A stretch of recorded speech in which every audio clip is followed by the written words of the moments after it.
Oh great, my mic works this time. Ain't that fucking grand? My mic actually works this fucking time. Ain't that grand? Hello, hi. How's everyone doing?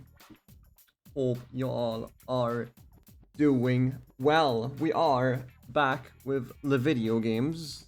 We are back with Court. We are back with Phoenix Wright Ace Attorney. Trials and Tribulations. The final game of the collection. Hey Reaper, how you doing? Hope you are doing well. I am doing alright. I am somewhat holding on, but you know, that's besides the point. Gotta keep on trucking, right? Exactly. Exactly. Let me check one thing real quick. Oh shit, this is supposed to be longer. Interesting. Oh well. Alrighty then. There we go. It's in the process of waking up. That's alright. Have a snack or something. Have a snack, have some water. Shenanigans. All the good stuff. Let me quickly find the game. Where is the game? There is the game. I found the game. Beautiful. Beautiful.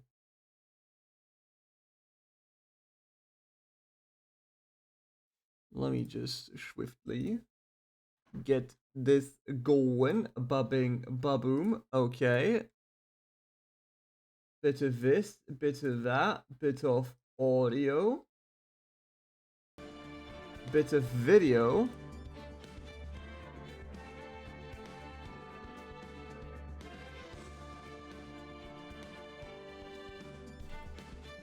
There we go. Alright. A bit of this, a bit of that.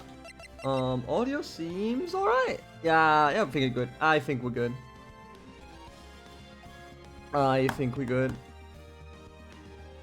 Is my mic volume? I fiddle a bit with my mic. I might have just punched the volume up way too high, but it seems to be fine because of the limiter.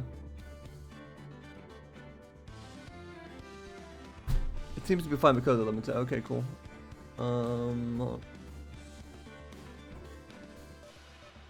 Okay, I can still lightly knock my table without picking up. Okay, that's cool. Alright, new game.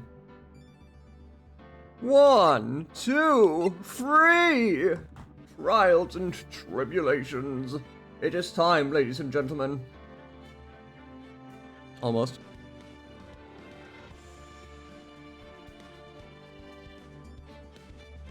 Let me close down a bit more. Fiddle around a bit. Because I haven't set up properly because I was busy taking a shit. Anyway. That's just how it is. Alright, close this down. Get this over here. Put this here. Put that there. Bada bing. Bada boom. Eat a dick. Fuck you. Ba boom. Alright, cool. Trials and Tribulations. Episode 1. Turnabout Memories. Ooh, we having a flashback. Ain't that grand? Yes. Let's get scratching.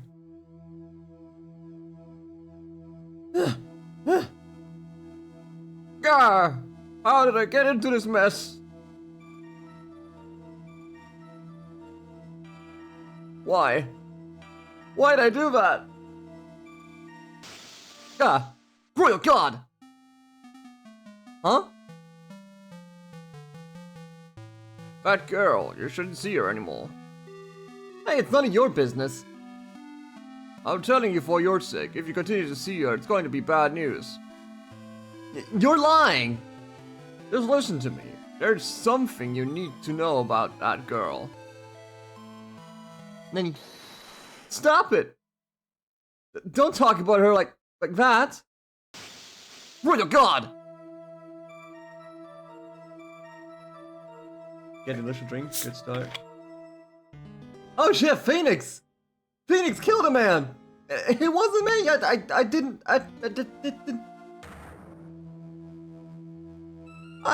do it! Phoenix killed a man! Allegedly. 5 years earlier, Mia faced second trial. Oh shit! Courtroom's still the exact fucking same though. Defend lobby number 3.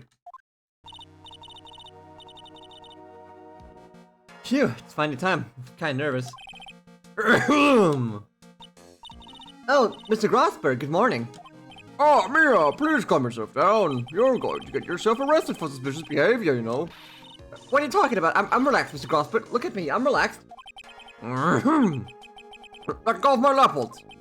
You obviously haven't got the temperament to be a lawyer. I'm so sorry, it's just that I'm so nervous today. Oh, that's right. This is your first time in the big leagues, isn't it? Well, never you fear, my dear. I, Marvin Grossberg, am at your service. Actually, this is my second time in court. Still, you surprised me. What, with your earnest request last night? Let me handle this case, you suddenly said. And quite forcefully, too.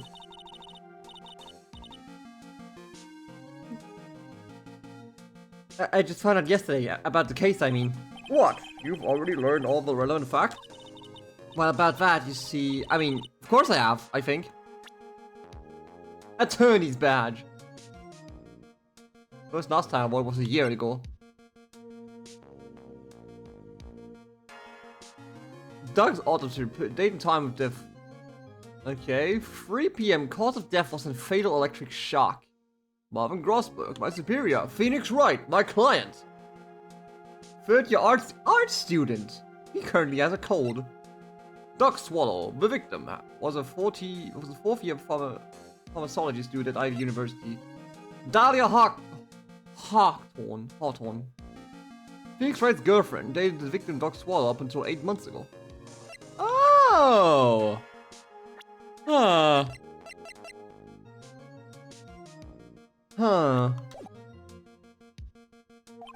Oh dear. In any case, don't let our client see you're so nervous. You see the poor young man in the pink sweater over there? That's our client.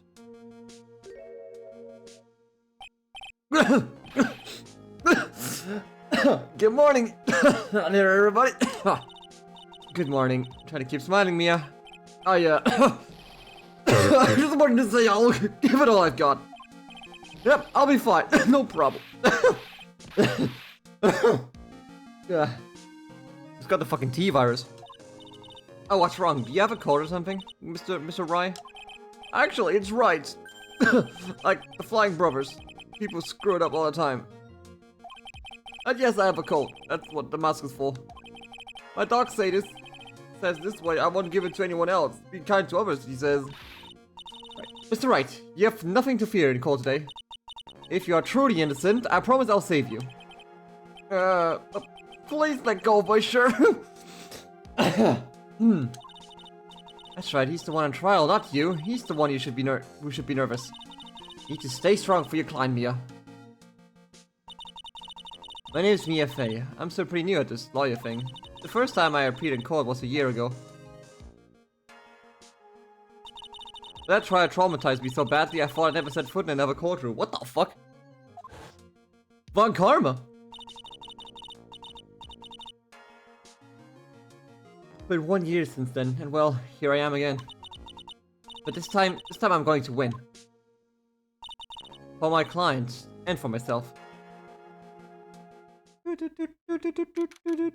April 11th, 10 a.m. District Court, courtroom number 2. Party time! Court is now in session for trial of Phoenix Wright. The defense is ready, Your Honor. The prosecution is ready, Your Honor. The defense today is Miss Mia Fey, was it? Yes, Your Honor. Is there a problem? I was under the impression that Marvin Grossberg was to be leading the defense. Yeah, well, you see, Mr. Grossberg had a bit of an emergency. Emergency? But isn't that him standing right next to you? Yes, well,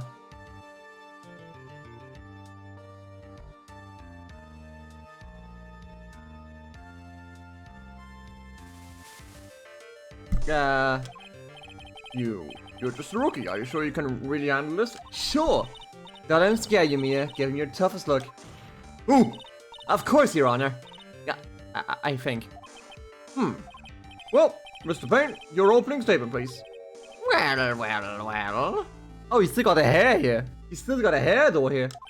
I can't believe a veteran like me has to spend his time babysitting a new defense lawyer. Don't worry, little girl, it will all be over soon. What's that all about? Was he trying to trash talk me? Now then, I'd like to proceed with a summary of events on the day in question.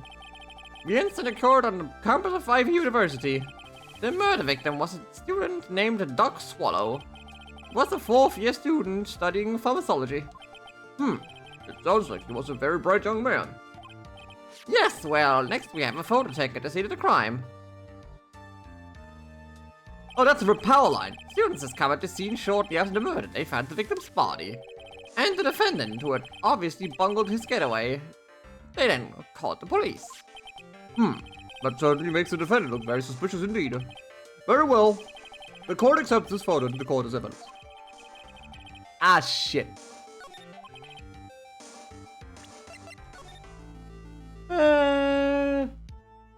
Oh no. Oh no, what happened? What's that? What's with the umbrella? Did you throw away the fucking umbrella? Huh. By the way, I can't quite tell the cause of death from this photo. Your reputation for secrecy is well earned, Your Honor. The truth is that this victim died a rather unusual death. An unusual death? What do you mean, Mr. Payne? Well, perhaps the defense would like to take this question. Huh? A simple question, I thought. I might loosen up a bit. I am a genteel man, if you will. A what? Stand up to me, show him what you're made of.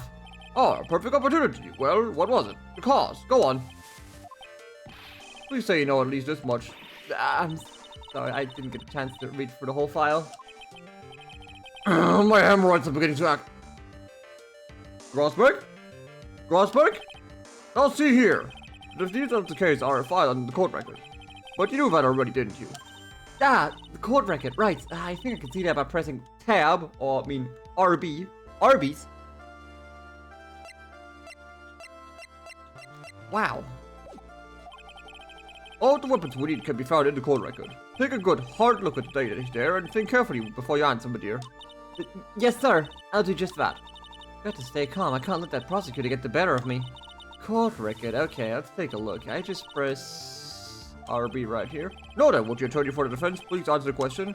What was the cause of death? Electrocution! According to the court record, it was a fatal electric shock. In other words, electrocution. Electrocution? But how could such a thing happen? Did the murderer use some type of new super powerful stun gun, perhaps? The answer to that will become crystal clear as trial proceeds, Your Honor. But before that, there is one more vital issue. What's that? Why, motive, of course. Apparently, there was some bad blood between the victim and the defendant. Bad blood? What do you mean? Oopsie, I'm terribly sorry. You're the defense attorney, so you must know all about it. I shouldn't be stealing your spotlight like this. I don't like this guy's smug attitude. That's Winston Payne for you. He is one smooth operator, if you catch my drift. They don't call him the rookie killer for nothing, you know. Yeah, but he got killed by 2 rookies in a row. Now then, let's hear from the defense. What was the source of the bad blood between the victim and the defendant? And this time, I would like to see some supporting evidence. Evidence? Ah, no need to get all worked up over this. As I said, all the weapons can be found in the court record. Find the evidence you need and then shove it into old Greybeard's face. Yes, sir. Oh, Greybeard's face. Mr. Grossberg, try to set a better example for the young lady. Mia, evidence isn't the only thing in the court record. People's profiles are there as well. You can toggle between profiles and evidence with tabs, so be sure to get over it all. Noted, let's see what you've got. What was the cause of the bad blood between Phoenix Wright and the victim? Take that!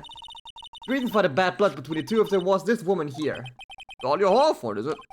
Very good, Miss Faye. You seem to have picked up at least this much. This woman is the girlfriend of the defendant, Phoenix Wright. But up until about 8 months ago, she was with the victim, Mr. Swallow. Clearly she was some part to play in this story. Oh, he's done it again. Before the cross-examination starts, he's already got the judge thinking like he wants. Very well, Mr. Payne. Please call your first witness. If it pleases the court, the prosecution would like to call Mr. Phoenix Wright. What, the defendant himself? Well, Miss Faye. It's fine, after all, Mr. Wright is innocent, right? The defense has no objection. Very well. The court calls Mr. Phoenix Wright to the witness stand. Stunned them. Witness, please state your name and occupation. Oh, yes, my name is Phoenix Wright. My job is, well, right now, I guess I'm a suspect. No, it means what you do before you were arrested. Oh, I was a university student. Mr. Wright, you understand that you're suspecting the death of your fellow student, Doc Swat. But I didn't do it! I'm innocent, I tell you! I'm telling you I was... Would you, defendant, please refrain from passing on his codes to the rest of us? It seems the witness has something he wants to say. Well then, Mr. Wright, please tell us about your relation to the victim. Right away, Your Honor. The victim and I... Ooh. Tune. Roll it from the bottom.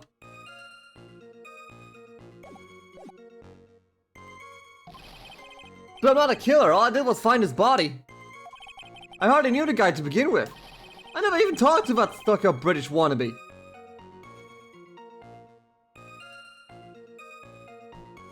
Huh. I see, so you hardly knew the victim. Right, like I said, I'm not a killer. Phew, looks like the judge understands. You're being naive, you know, too naive. Huh? It seems that you've forgotten one small thing, young lady. And that would be? This witness still has to undergo something called cross-examination. Cross-examination? He's right, and the defense's duty is to carry out the cross-examination. The purpose is to determine if a witness's testimony contains any contradictions. Contradictions? If a witness is lying, their statements will conflict with the court record. But Mr. Wright is my client. Even if he is your client in court, all lies must be struck down. As a lawyer, that is your duty, you see. What does he mean by that? Is he saying a testimony just now that there was a lie, a contradiction? Yes, actually. No, your cross-examination, if you please, Miss Faye. Please, Mr. Wright, tell me you haven't been lying. You wouldn't do that to me, would you? About that. About that.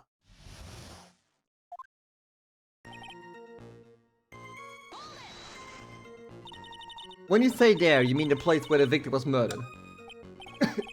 Yeah, sort of. The place where something happened anyway. Something? You can't hide what happened. We have photographic evidence. Anyway, Mr. Wright, what were you doing at the scene of the crime? I thought you said you didn't know the victim, Mr. Swallow. It was just a coincidence. We bumped into each other by accident. A coincidence, huh? But I'm not a killer. All I did was find his body. Really now? Oh, so you say you found the body. So who called the police? Huh? Unfortunately, it was some other students that notified the police. Other students? That's correct. They were witnesses. Witnesses who saw the defendant standing there next to the body in shock. What? Is this true, Mr. Wright? Could you stop sneezing everywhere every time you're in a bind? Well, it's true that I was pretty shocked when I found the body, but I mean, you weren't as shocked as him. So, you didn't know his face or even his name, right? Right. Well, no. That is, I mean... So, which is it? Do you know him or not? Now, see here, you can't avoid answering the question by sneezing all day. Well, I guess I did know his name. News to me? Why didn't you tell me that before? I heard he used to date Dolly. Who's this Dolly person? Ah, yes, that would be the defendant's lover, Miss Dahlia Hoffman. Oh, I see. Oh, young love. So bittersweet. But that's all I knew about him.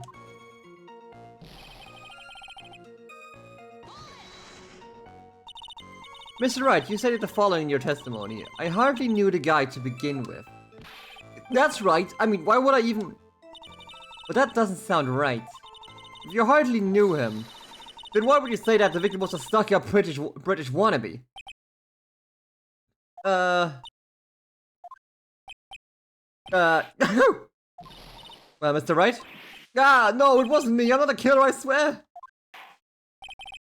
Mr. Wright, I will give you an opportunity to revise your testimony. How was that you knew the victim was?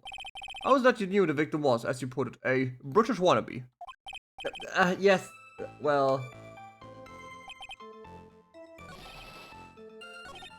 He was always walking around with a huge Union Jack on the back of his shirt.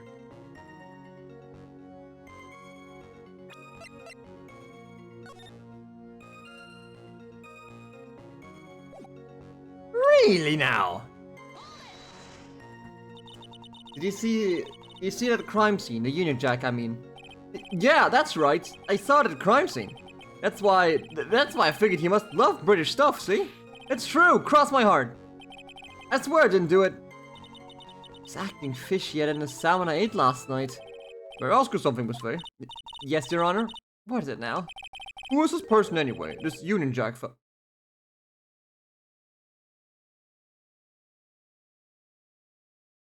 Judge? You can't be fucking serious, can you? You can't be fucking serious.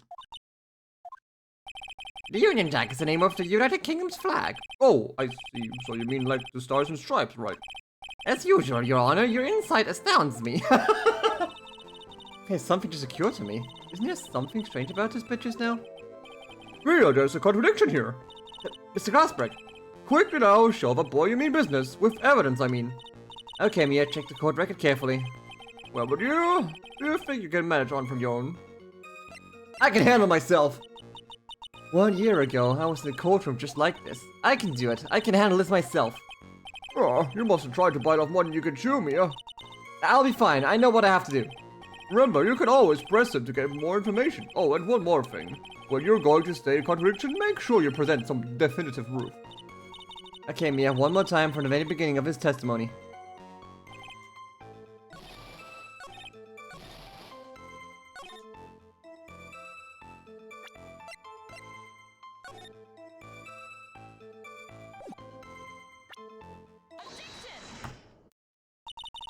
Are you certain you saw the Union Jack?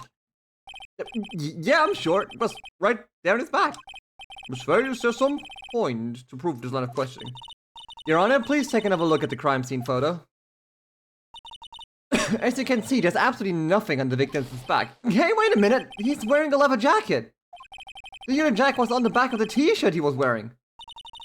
I was under the impression that you accidentally came across his body. But if that was really the case, then you wouldn't know that, would you? You'd have no idea at all what he was wearing underneath that jacket. Mr. Wright, you've been lying to me. Please forgive me. Mia, you've made a client cry. Let him. Let him. That P on his chest doesn't stand for Phoenix anyway. I can't believe I trusted him. Mr. Wright was all wrong. That was an impressive bit of cross-examination. Thank you for uncovering the defendant's lies for me. It's clear. It's quite clear that this man did not simply stumble upon the scene of the crime. Uh-oh. Did I go too far? By the way, Mr. Wright, you seem to have a rather bad cold. Have you taken any medicine for it? Yeah, I took some, but... What's the medicine that you took an over-the-counter brand called Cold Killer X? Yeah, that's right. It kills cold good. Hey, wait a second. How did you know I'm a big fan of Cold Killer X? Would you happen to have that medicine with you right now? Well, actually, I seem to have lost it somewhere. He lost it? Does this even have anything to do with the case? Mr. Wright, shall I tell you where your cold medicine is right now? Huh? Your Honor, I'd like you to look at another photo from the crime scene. What's this? In the victim's hands, it's Cold Killer X. Yes, but even I've got a bottle of Cold Killer X in my apartment. I'm sorry, but I'm afraid that argument won't work. There's no doubt as to who this bottle of Cold Killer X belongs to. Especially since Mr. Wright's fingerprints are all over it. What? Sensing its murderous intent, Mr. Swallow must have picked up the bottle of medicine, dropped by Mr. Wright and hid it in his hand. His purpose in doing so can only have been to identify his killer as Phoenix Wright. What? That doesn't make fucking sense, man. Order in the court. Your Honor, I'd like to present this photo and bottle as evidence. Very well. The court will accept them into the court record.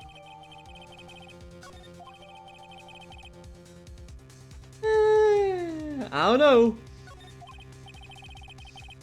Also, the victim's wristwatch was broken. Broken. Yes, it ceased functioning when a large wave of electricity passed through it. Well, Mr. Wright, do you have some kind of explanation for this? This is really bad. Oh, my buttocks. My poor hemorrhoid. Shut the fuck. Grossbeck, are you alright?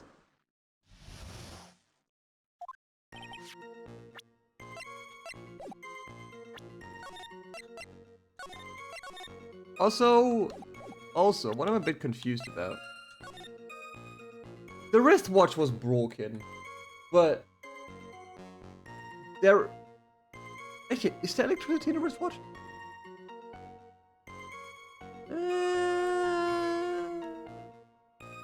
Isn't it just clockwork?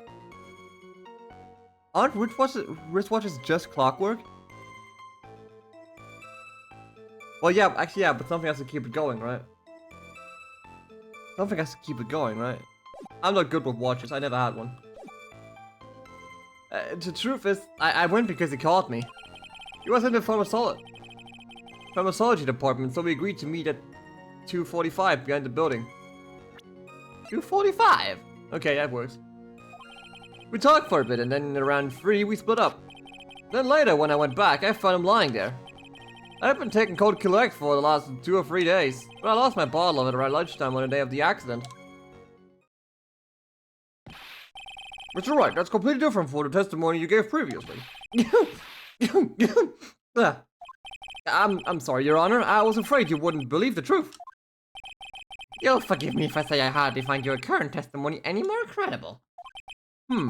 Miss Faye, please begin your cross-examination. Oh, please, Mr. Wright, don't tell any more lies. What really happened?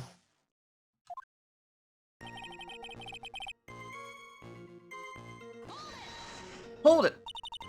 Had you ever met the victim before then? No, never! But that day he called me up and told me he wanted to talk about Dolly.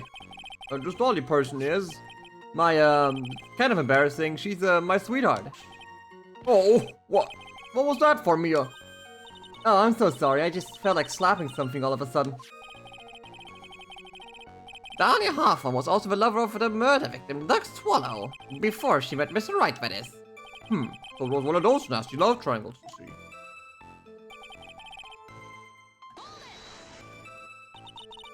Was it Mr. Swallow who indicated you should meet at 2:45?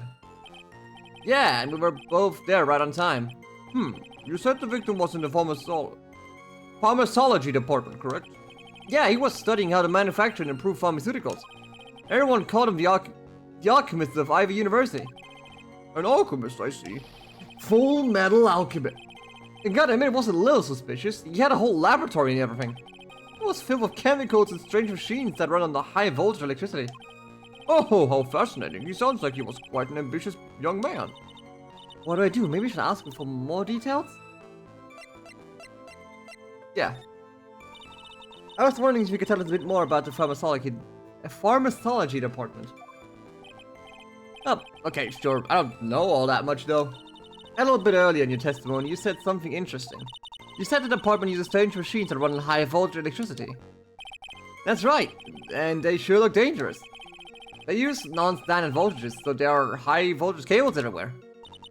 High voltage cables? Yeah, there were electrical poles set up all around the building. The high voltage cables run overhead through the roof, around the roof. Funny, I think we're getting somewhere.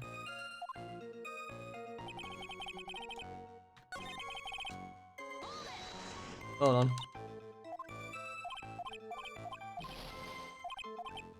First about the timing. So you're absolutely certain that you met at 2:45? Yeah, pretty sure. That's the time class ends. But they're always doing experiments, so it doesn't matter much. Experiments? Yeah, those pharmacology guys are always in the lab whipping up something. Well, looks like he's right about the time anyway. Witness, let's go on with your testimony. Yes. So what was it you were talking about? You know, that maybe we should hang out again sometime. Hang out again sometime? I wish that were true.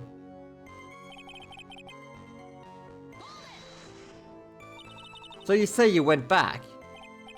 Yeah, that's when I found the body. Yes, but why did you go back in the first place? Weren't you angry with him?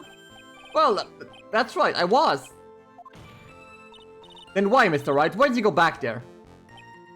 I thought maybe we could make up.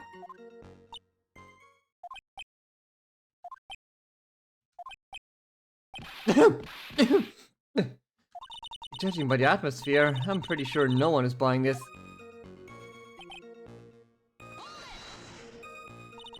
It's rather unusual to catch a cold this time of year, isn't it?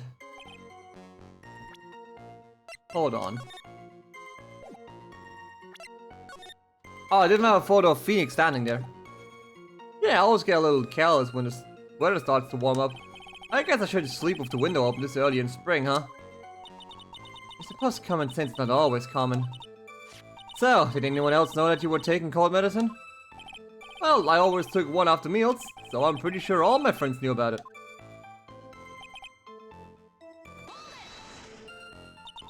On the day of the incident, what did you do for lunch? Huh? What does that have to do with anything? You can never be too sure. I always eat with Dolly, just the two of us. Dolly's homemade lunches are just the greatest. Her mini almonds are magically delicious. Oh, why did you punch me in the jaw? Oh, I'm sorry. I just felt like hurting someone all of a sudden. Wow, Mia! What is wrong with you? Got murderous tendencies. I think that's enough for now. So the defendant and the victim met at approximately the time of his death. And when the defendant returned to the scene for some unknown reason. I'm not entirely convinced by his explanation about the medicine bottle either. Let me be frank, Mr. Wright. Your testimony cannot be trusted. What do you mean? I knew it was too much work for a little girl. Huh. However, there is one mystery that still remains. There is, Your Honor? How the murder was carried out, of course. Just how was the victim electrocuted? I don't believe the murder weapon has been produced yet, correct? Well, that is, you're correct, Your Honor. So how exactly was Mr. Swallow killed? If I could somehow establish how it was done, maybe I could still come out of this mess smelling like a rose.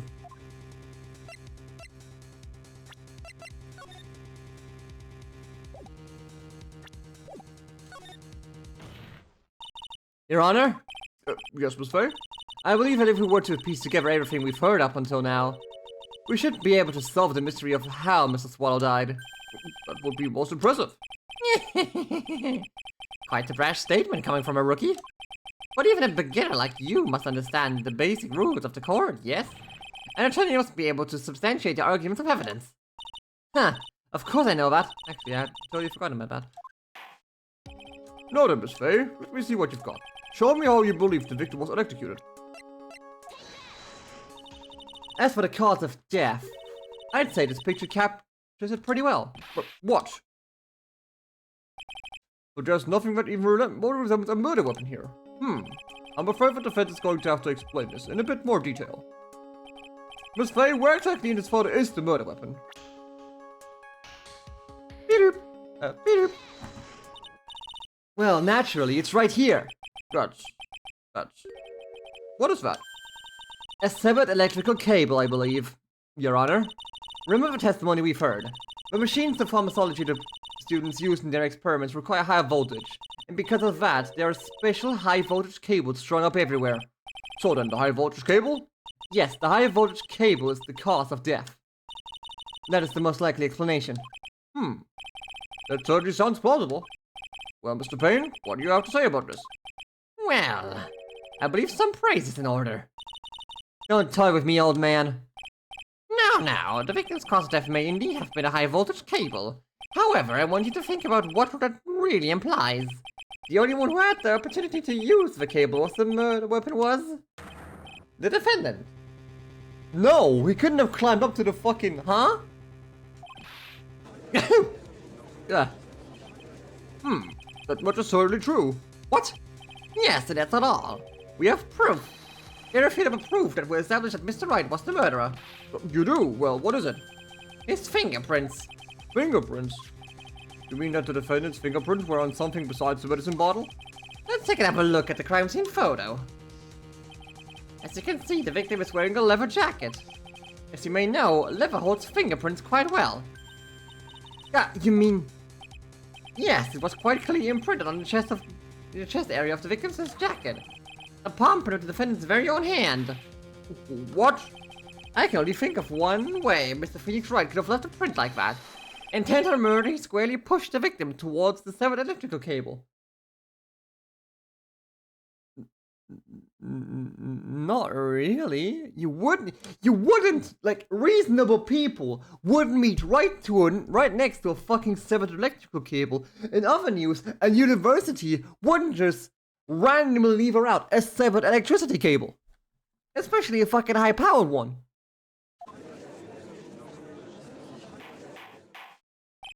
Order! That's enough. I think we can conclude that there is no reason to continue this cross-examination. Stick a fork in us, we're done. Mr. Grossberg, My hemorrhoids never lie. The show is over, Mia. What the fuck is that statement? I knew the boy was guilty the first time I saw him. No, you're wrong. Mr. Wright is innocent. No further evidence is required to convince me of this man's guilt. Your Honor? At this time, I am prepared to render a vote in this case. Fuck off. Unfortunately, I slept with your mother.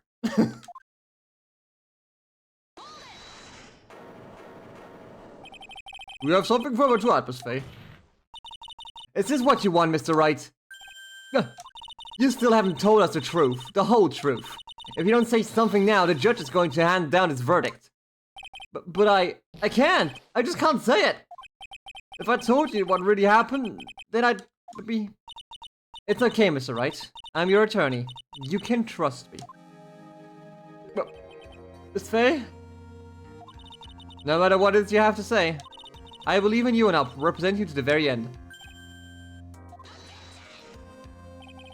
we've already established the defendant's guilt. There is no further need for him to say anything. Well, wait a minute. Mr. Wright, I'll tell you what really happened. But I've already told you, Mr. Wright, there is no need for further... I did it. I admit it, I pushed him. It's my fault. My fault, but the duck swallow is dead.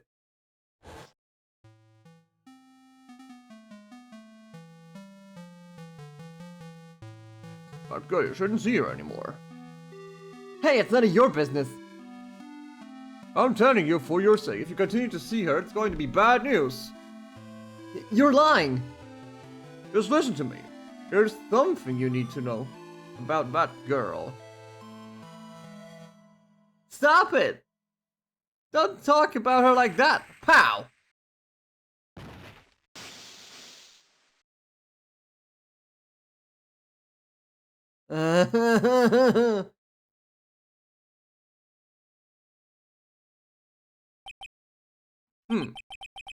What you just said, was that truth?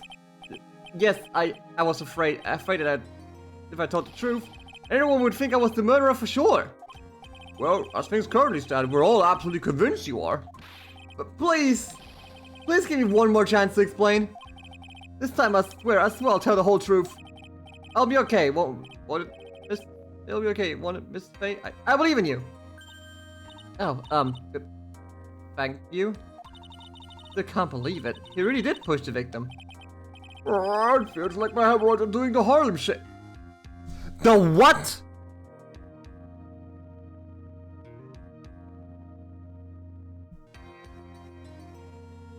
In the year of our Lord.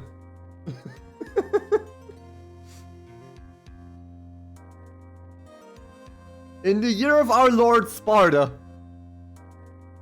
you would say such a thing. What the fuck?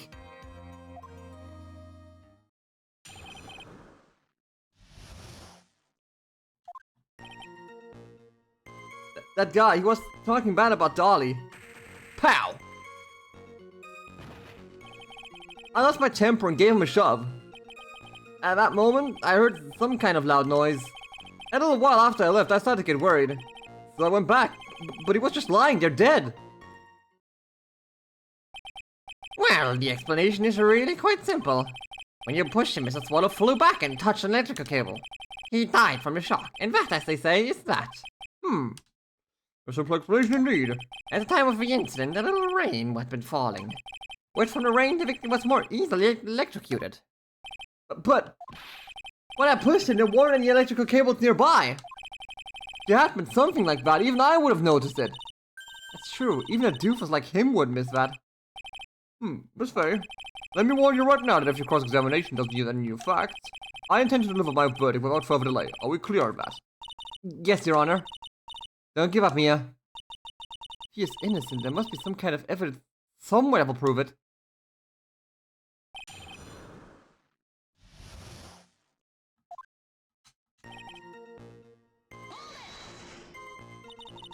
So what kinds of things did Mrs. Swallow say to you?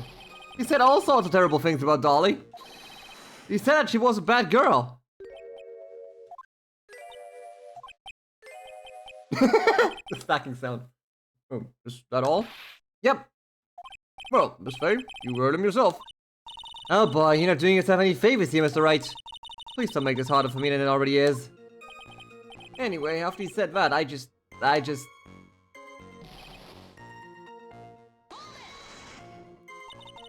Can you tell me about what happened in a little more detail? That guy, he just said what he wanted to say to me. And then he put the jacket on. He put on a jacket he was holding and started to leave. That's when I lost my temper and flew into a furious frenzy. There's still no cables in the image. I just gave him a light, gentle shove to the chest. And when he did that, there was no severed cable anywhere to be seen? Right, there was nothing like that at all. But is it possible? But you merely overlooked it. No, you don't overlook such a thing, man. Well, I guess it's possible. Shut the... What are you doing? Don't let that guy steamroll over your cheap asphalt. I believe what is more important here is that moment the push occurred. Let's continue on with testimony, Mr. Witness. Mr. Witness? A loud noise? And what would you say was that loud noise, Mr. Wright? I'm not sure, but it was really loud. It was like snap!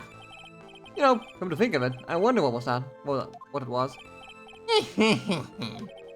Clearly, Your Honor, it was the sound of the victim being electrocuted. You're not qualified to decide that. What should I do? I'm treading on some dangerous ground here. Mr. Wright, what loud noise you heard what may be extremely important, so try to remember what it was. How would I put it? It was like a sharp crack. Aha! Could it have been? Yes, could have been. Hurry up and tell us. When I pushed him, he dropped the umbrella he was holding. KO! Hello. Hey, what's up, Jackie? How you doing? He fell right on top of it and it broke. That was probably the noise I heard. An umbrella, huh? And did that umbrella belong to the victim? Yeah, it was a plastic umbrella, cheap and frail, kind of like the owner. Then again, I wish I had any kind of umbrella. I was totally soaked to the bone. Miss Faye, what do you think? Is there something important in that testimony just now? Well...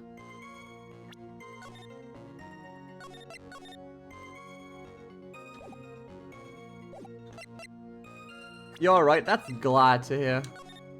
I am... hang on. He fell onto the umbrella, that's a fucking lie, hang on. This is it, Mia. The new information you've been waiting for. Of course it's important. No, this cheap umbrella is more than important, it's vital. I want to officially have it entered into testimony. How perfectly fitting. Flimsy information for a flimsy lawyer. The court agrees to the defense's request. Witness, please add a bit of other cheap blood to our testimony.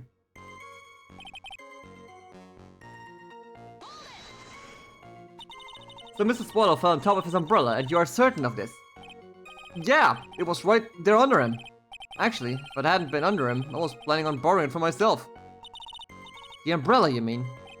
Well, yeah, you see I was wearing the sweater here. Dolly stayed up late for nights at a time knitting it for me. I didn't want the rain to dampen the handmade symbol of her love. Oh, my stomach is not used as your personal soccer ball, Mia. Yeah, I'm so sorry. Continue on with your testimony, witness.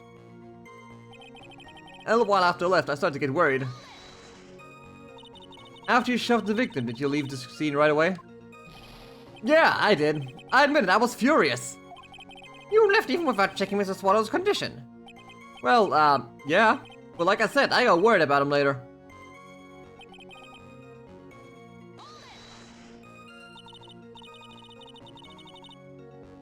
At that time, did you see anyone else at the scene of the crime?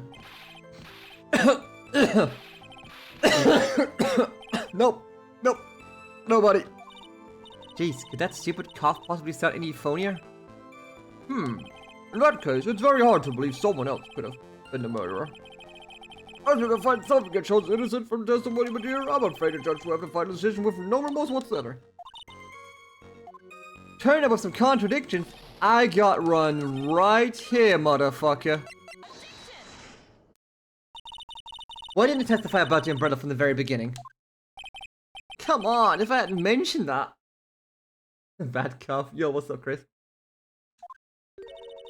I would have been able to counter the prosecution's arguments earlier. But what do you mean by that? Take another look at the crime scene photo. According to Mr. Wright, the victim fell on top of his umbrella. However, if you look closely, the umbrella's nowhere near the victim. Actually, it's by the electrical pole. What's up? I'm doing all right. I'm holding on. I'm living. I'm having some water because my throat's being a bit of a. Give me just a second.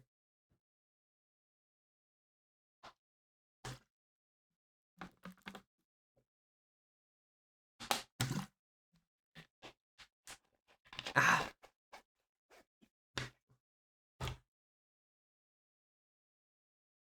There we go. You're absolutely right. The conclusion here is obvious. After the defendant left, the victim moved from where he fell. In other words, after he was pushed by the defendant, Mr. Swallow was still alive. No! Order! Order! Order! The victim, he moved. Mr. Payne, the umbrella in this photo, where is it now? Well, it was collected by the police at the crime scene. I want to present as evidence immediately. But the umbrella could have simply been blown there by the wind. According to the testimony, the victim fell on top of the umbrella. There is simply no way it could have been blown there by the wind. But I know this matter of the umbrella seems relatively trivial, but as long as the smallest doubt remains, I cannot render a final judgment. no!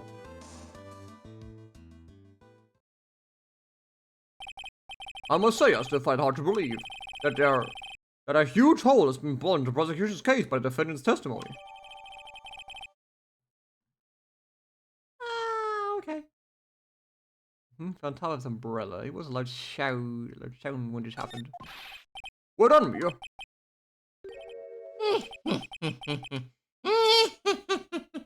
Fucking gremlin. Mr. Payne, what are you chuckling about? Pardon me, Your Honor. It seems I was expecting too much of a free ride. It was foolish to think I could establish guilt through cross-examination alone. I'm afraid I don't follow what you're saying. Let me guess, you have another witness. Exactly, and this witness testimony will be incontrovertible. Well, who is this witness? Miss Dahlia Harnthorne. Dahlia Hawthorne? You don't mean Dolly? I do, Your Honor. The defendant's very own lover is the witness to the whole thing. That's right, she was at the scene of the crime when the murder took place. What? She did it. I'm sorry to break the bad news to you, my dear. Huh. Bad news. You couldn't be more wrong. Actually, I've been waiting for this. You can't be serious. Mia, what do you mean by that?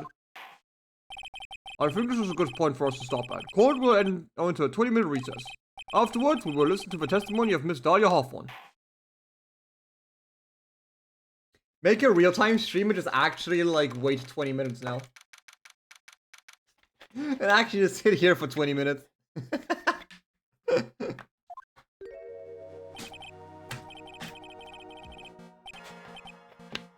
Miss Faye, I'm sorry about what happened back there. It's alright. At least you told us the truth in the end, Mr. Wright. Yeah, so I guess I can start to relax then, huh? Relax, my boy. You can't be serious after hiding such important facts. But the next witness is my dolly, right? Yeah, but she's a hoe. She'll save me. I just know she will. Why do you think that? Huh? What do you mean? She's the love of my life. That's why. The love of your life, huh? Would you mind telling me more about you and Miss Dahlia Hawthorne? Sure, no problem. Dolly and I, we first met about 8 months ago, right here in this very courthouse. What? Actually, I'm studying to be a lawyer on the side. Anyway, one day she and I just bumped into each other in the reading room downstairs. That's why I really think it was fate that brought us together. As soon as I first set eyes on her, I knew she was the one for me. Oh, here, take a look at this. She gave this to me the day we met, the symbol of our love. The day you met? Are you sure she's not just dumping evidence on you? She had been wearing it around her neck that day, but then she took it off, but before she gave it to me, she said, I want you to carry this. So... she gave it to you as a present, I see. This tiny little bottle is filled with memories of my darling little dolly. It certainly is a little bottle, alright. It makes me so happy I show it to everyone I meet. I want to share my happiness with the whole world.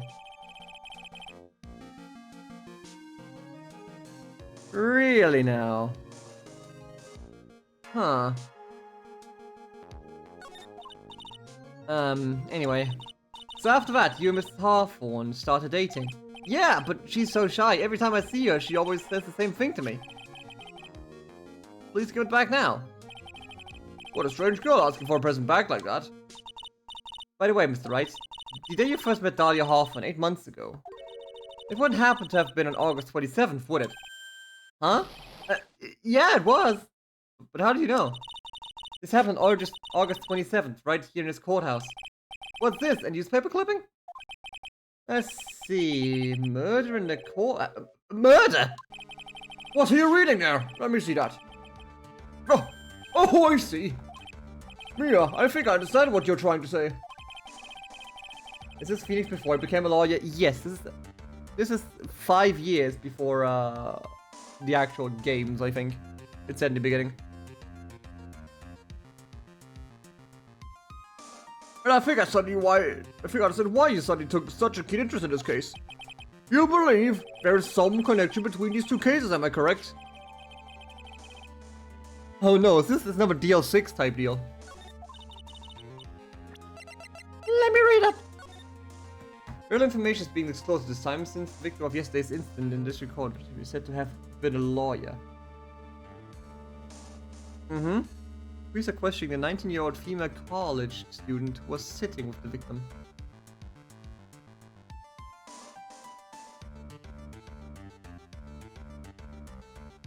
Huh. Said to have been a lawyer.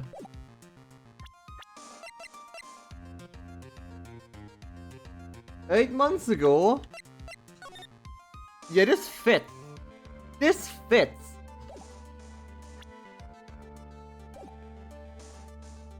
I hope I don't mind, Mr. Grossberg. I need to finish this myself. Oh, yes, but I'm afraid what you have will not be enough, my dear. I'll go and have a look at the downstairs reading room and see what else I can find. Thank you. I want to do whatever I can to be of help you, Mia. Well, it looks like the recess is about over. We'd better all get moving. I guess so. That recess sure seemed longer than 20 minutes, though. To be continued. Well, that was fast. Tune. Number 2. April 11th, 12:13 p.m. District Court, room number 2. Court will now reconvene. Mr. Payne, please call your witness. Next person is someone who witnessed a crime as it happened. The prosecution calls Miss Dahlia Hawthorne to the stand.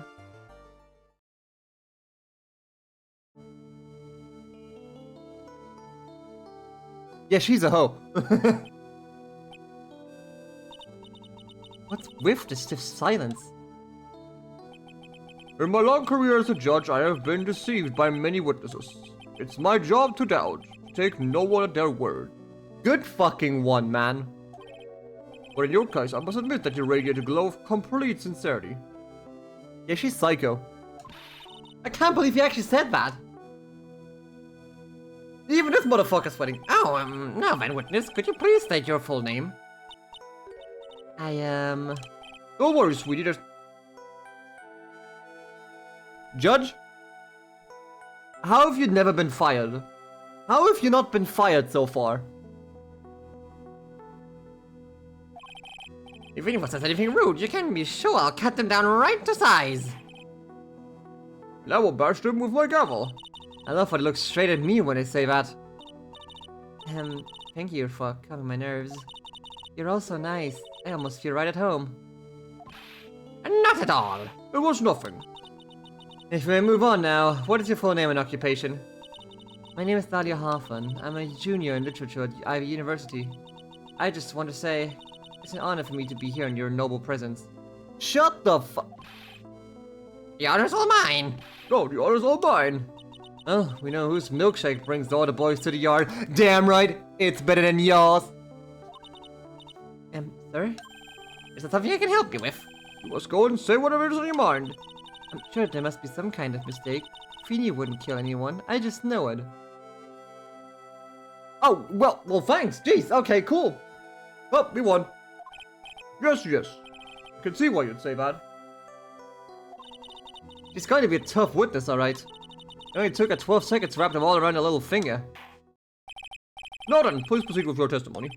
Let's hear about what you witnessed on the day of the incident, if you please. She is a fake. She's a fake and a fraud. She is a fake and a fraud. I had been planning to go back to Feeny's place after class was over. Feeny and Dowie, they were talking behind the building. Then suddenly, Dowie got all wobbly and just collapsed. That's when Feeny noticed that I was here. I went to go and find some other students and they called the authorities. Didn't Phoenix admit he pushed him? And we had handprints on the coat? I don't know what to say. According to you, Miss Hawthorne, the defendant didn't do anything wrong. Well, gee, then I won. Young lady, as old as I am, even I recall how hot the flames of young passion can burn. And nevertheless, it is my job to discover the truth. Please tell us the truth. But I would never. That's more than enough, witness. I won't allow this to continue. What do you mean by that? Please just let me proceed with my cross-examination, Your Honor. I, for one, don't plan to win my case in a bunch of paper-thin lies. Hehe, you haven't changed a bit. Mia Fey. Oh, I see how it is.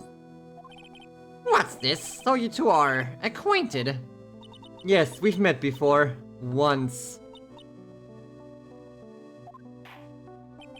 In any case, Miss Fey, the floor is all yours. Good to see you again, Madam Fey. Madam? I'm no one's grandma yet, girlie.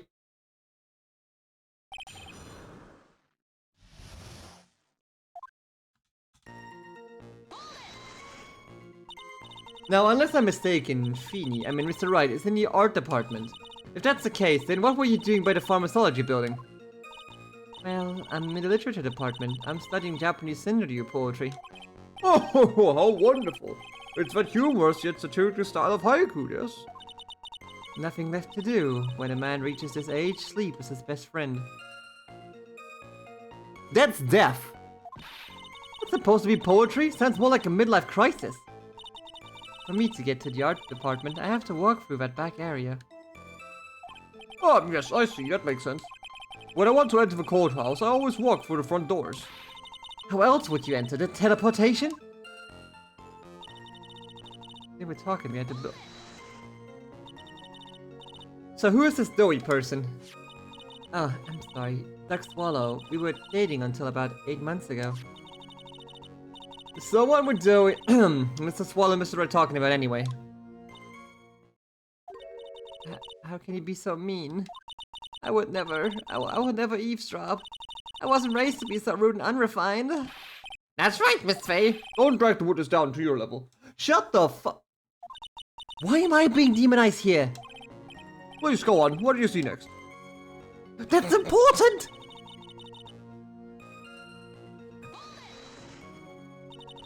Are you saying that the victim just collapsed on his own? Yeah. In other words, the defendant never touched the victim, is that right? I was watching the whole time. He never did anything to Doey. Oppressive for no good reason. I just know the judge will get angry with me. So what do you do about the testimony just now?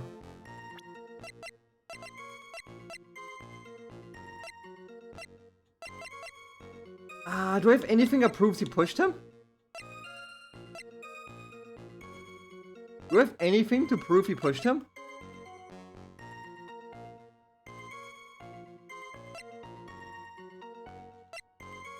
Not yet.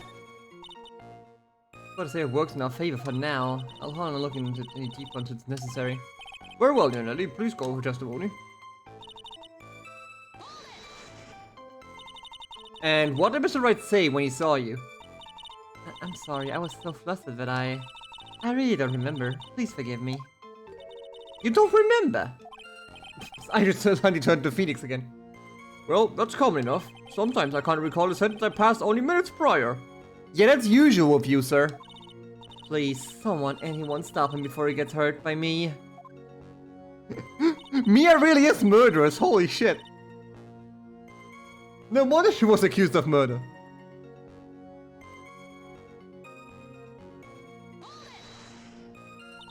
When you say students, do you mean students from the pharmacology department?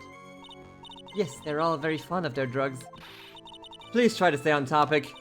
So you find some pharmacology students who went to the labs, correct?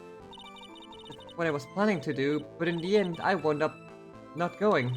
A group of about 10 research students came running out of the building entrance. Somehow they all seemed to know what was going on. The students knew what was going on! But how could the students have known what was going on?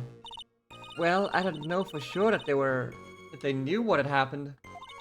It's just, they all seemed kind of excited about something. Huh, doesn't look like I'm going to get any more info to the students. So did the students call the police? Yeah, I was so panicked. Yes, well, anyone would have been, my dear. That girl, she's setting a super obvious lie and she knows it. She's just pretending to protect Mr. Wright. Yeah, that's got to be it. Way to go, Mia. Okay, that means I'm going to have to dig deep to find a contradiction on this one.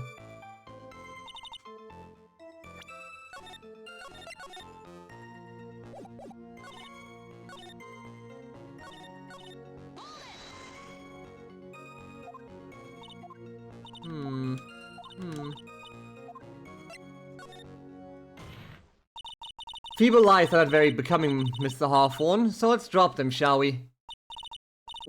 I would never... Miss Faye, I won't allow you to badger this witness. I believe the defense is engaged in a fishing expedition. That is, she has no supporting... Please don't glare at me like that. I'm just doing my job. Now then, Miss Hawthorne. The defendant's palm print was found in Mr. Swallow's leather jacket. It had already been shown that Mr. Wright did, in fact, push the victim. What? There's no need to try to cover for the defendant. It would be much better if you came out and told us the whole truth. There's nothing to worry about, young lady. Just tell us everything what you saw. Yes, Your Honor, I will. If you don't mind, I'd like to revise my testimony. Looks like we're finally getting somewhere.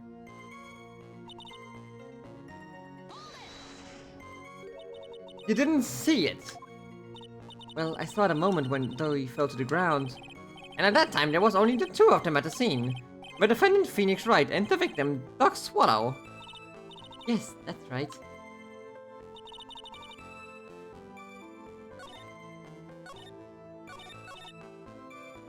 Didn't look like they were fighting, and I didn't hear anything unusual either. So then, what did it look like they were doing to you? I thought they were having a nice friendly afternoon conversation. Oh, give me a break. That's why I really wasn't watching them all that closely.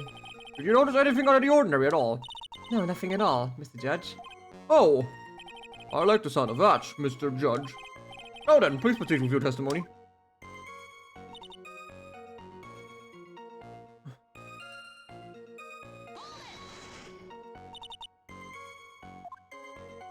Oh yeah.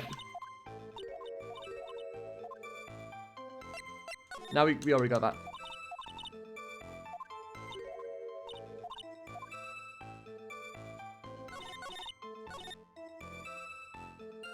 Didn't feel anything unusual. Really now? You say you didn't hear anything unusual. Is that correct? Yes, that's why I was very relaxed looking at the scenery around me. Hair swipe. That's nice, but I find that just a little odd. I have here the testimony of your boyfriend, Mr. Phoenix Wright, and he clearly testified to the effect that when you pushed the victim, he heard a snap. A sharp, loud noise. He said that? If you're really that close to the two of them, why did you hear this noise at all?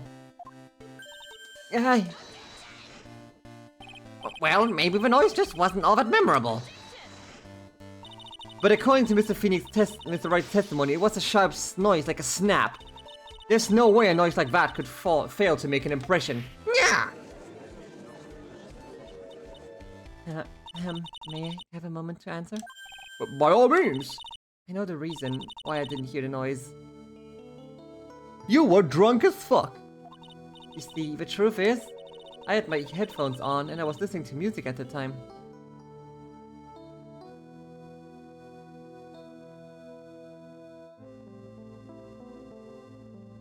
Really now? Headphones? You mean that both of your ears were covered? The room was just beginning to light up, but it seemed as though before it wasn't ready for his fun to come to any end yet. But the sky continued to flash and rumble. Thunder and lightning, huh? Yeah, I'm afraid of the sound of thunder. So I put my headphones on to block it out. Well, Your Honor, as you can see, there weren't any contradictions in her testimony after all. Wait a sec, Mia. Her testimony just now. She said something that could totally change this whole case. It was lightning. Your Honor, there's one problem with his testimony. What do you mean? Didn't you notice? She said there was lightning, correct? Yes, what about it? Well, lightning is actually a large discharge of electricity in the atmosphere, am I right? No, that's not the time for sciences, Miss Faye. Yes, Your Honor. Anyway, since the cause of death was electrocution, isn't it possible that the victim died from being hit by a bolt of lightning? Oh! I must admit that the thought had not occurred to me. Just what kind of thoughts do occur in this guy anyway? This entire case is built on the premise that Mr. Doe Swallow was murdered. But that very premise itself is mistaken. The defense believes that Miss Swallow was, in fact, the victim of a stray bolt. It appears the defense may be onto something. Could it be that the death was actually an accidental? Alright, you did it, Mia. I'll be taking that not guilty now if you don't...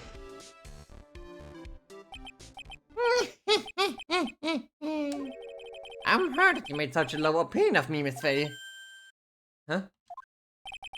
I'm not a fool, you know. The prosecution has done its research, Your Honor. We found that there were no lightning strikes on there at that location. What? What's more, we have evidence that the electrical cable is definitely linked to this case. Evidence, Mr. Payne? Well, that sure is. What is this evidence? This affidavit. And who is this affidavit from? The pharmacology students who were conducting experiments in their labs that day. Allow me to read out the court, the testimony of the pharmacology students.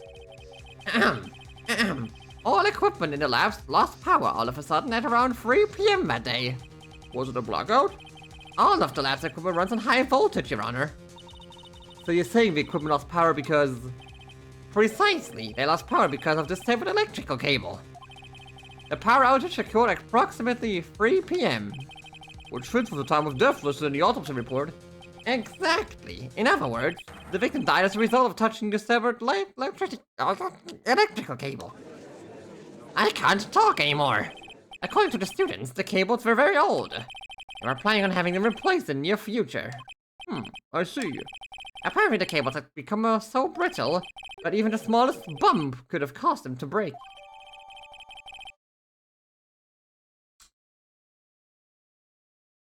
You see some impact.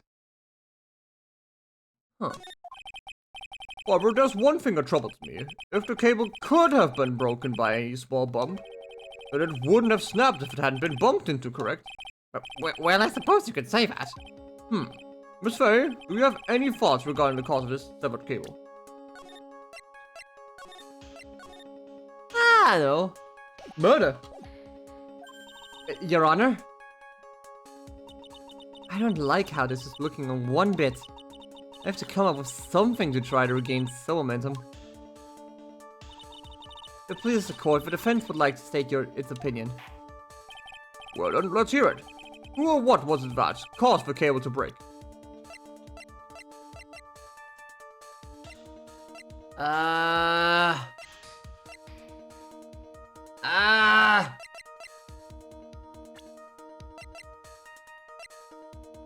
Her.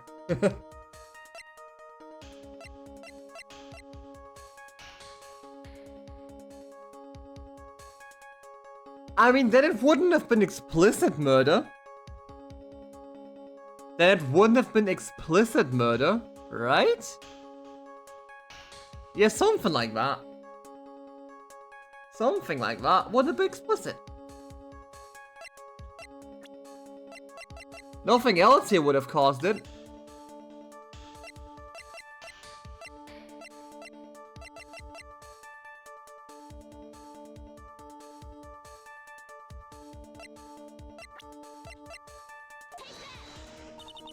This is it. This is why the cable snapped.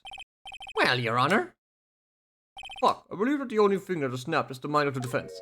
That was one of your best lines yet, Your Honor. That was harsh. Please, Your Honor, give us one more chance. Well then, let's hear it.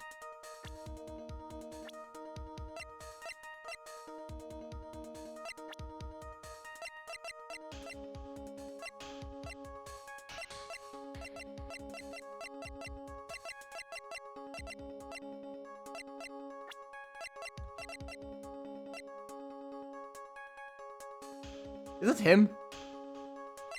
Is it her? I'm unsure.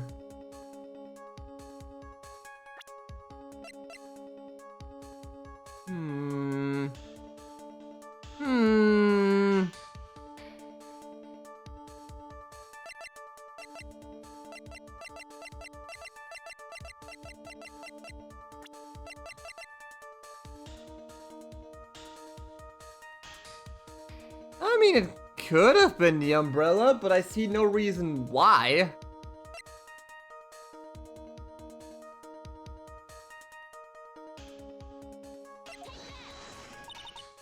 Never mind.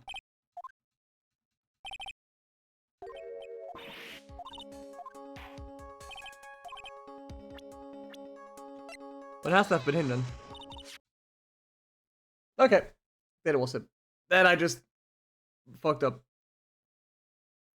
Your Honor, please think back to Mr. Wright's testimony. The defendant's testimony. He said that after he pushed the victim, he heard a loud, sharp noise. Yeah. Yeah, that's what I thought the, you know... That's what I thought, you know, the umbrella was it. But, sure. Now, this happened at around 3 p.m., correct?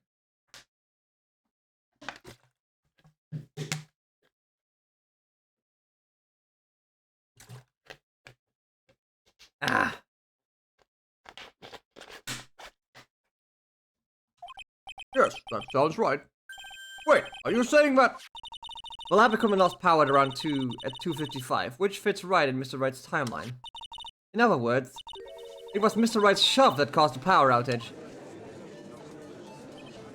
Yes, the prosecution also came to the same conclusion.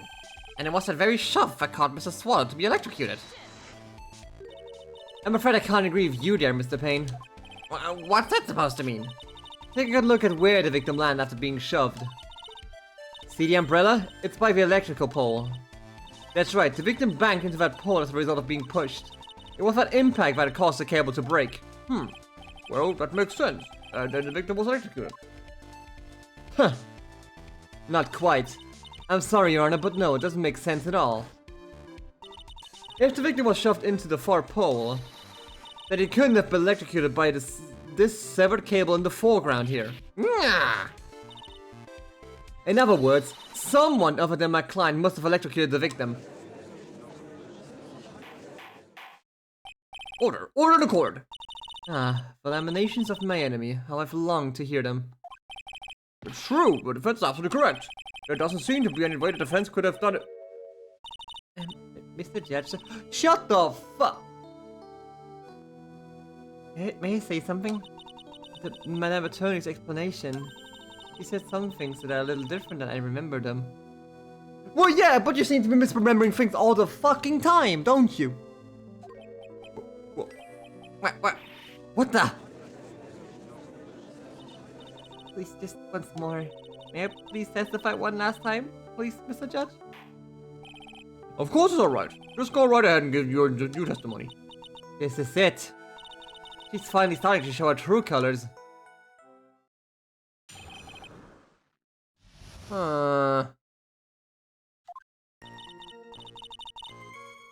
Truth is, Feeney pushed him twice. The first time was into the electrical pole, that's when the cable broke. Then Dowie tried his best to run away from him, but Feeney caught up and crashed into him from behind. The cable snapping and Dowie being electrocuted, it all occurred in less than 1 minute. What? The fuck are you talking about? And now she's slamming him, by the way. First she was like, oh no, he didn't do it. And now she's like, oh yeah, she definitely killed the man. So after being shoved, the victim got up and tried to run away. And that is when the defendant pushed him for the second time. I'm so sorry, Feeney, but I just have to tell the truth. And am I doing the right thing? Am I, Mr. Judge? Of course you are, my dear. As painful as it may seem, you are. Bitch! Now then, Miss Faye, you may proceed with your cross-examination. You little rat.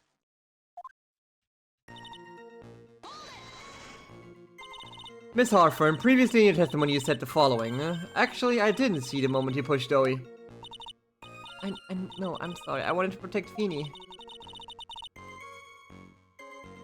So, that's why you basically lied to the court? I was a bad girl, I know. Mr. Judge? Yes? Would you please forgive little old me? No! You are blatantly lying in court on multiple occasions. Of course he won't. Oh, come on now, was just a little old white lie. We'll forget it this time. This is court! This is a murder case! Well, please be more careful from now on, alright? Oh, thank you so much, Mr. Judge. Not at all. Ho ho! The judge had better be more careful to himself. Oh, a dark alley is funnier than that little girl.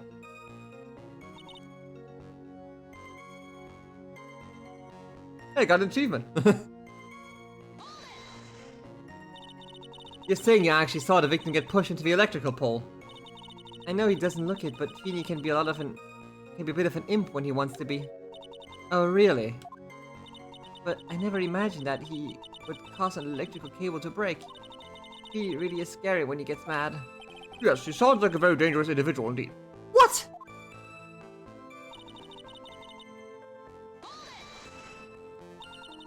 So let me get this straight. You were happily listening to music on your headphones while you watched this scene unfold. Miss Faye, I'll have to ask you to stop badgering the wit- Shut the fuck. I wasn't happy. I was so scared that I couldn't even move. All I could do was stand there and cheer them. Cheer them on! What do you mean by that? Well, I wish the best for them both and that they would each give the fight their all. That's very sweet of you to be so supportive. What the fuck? And what happened after that? What do you mean, cheering them on? It doesn't sound quite right. There were handprints found in the chest of the victim's leather jacket. Mr. Payne, were there also prints on the back of his leather jacket? Well, no, there weren't. Madame Faye, may I suggest that you listen a little more carefully? Huh? I said that he crashed into him from behind, right? My Feeny wouldn't leave any prints behind in that case, would he? Yeah.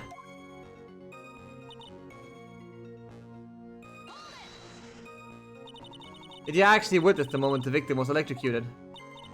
I'm sorry, I didn't actually see it. I turned my eyes away. That's understandable. Yes, indeed. It would have been a horrific sight for anyone to behold. We'll figure out the contradiction here. It's all over. She didn't have much time to come up with a lie, so this is my best chance. There must be a hole in the testimony somewhere.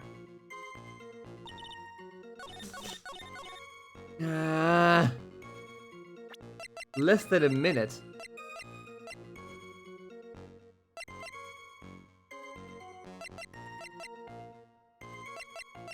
Less than a minute, hang on!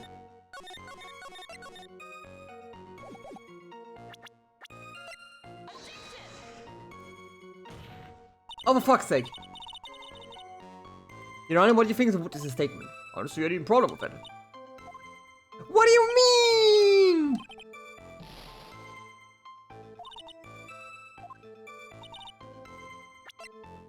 We do this one then? Oh, it was the other way around. Gee, sorry, man. That's enough witness. I'm afraid I don't understand. You will in a minute. Could you please take a look at this picture? Oh, that medicine. That's the one Feeny likes to take for his cold. It's not the medicine I want you to look at. It's the wristwatch. It stopped at the precise time the victim was electrocuted. In other words, 3:05 p.m. Shit, you're right. Yes, and your point is, Miss Faye? My point is this. What time was it when the lab suffered that power outage due to the cable snapping? Well, according to the student's testimony, the answer is clear. It was 2:55 p.m. Would you care to explain to the court, Mr. Dahlia-Hoffen, what exactly happened during this 10-minute interval? The defense proposes that it was during this interval that the real murderer killed Mr. Duck Swallow. Oh, order in the court. What is it all about? This is nonsense. The real murderer?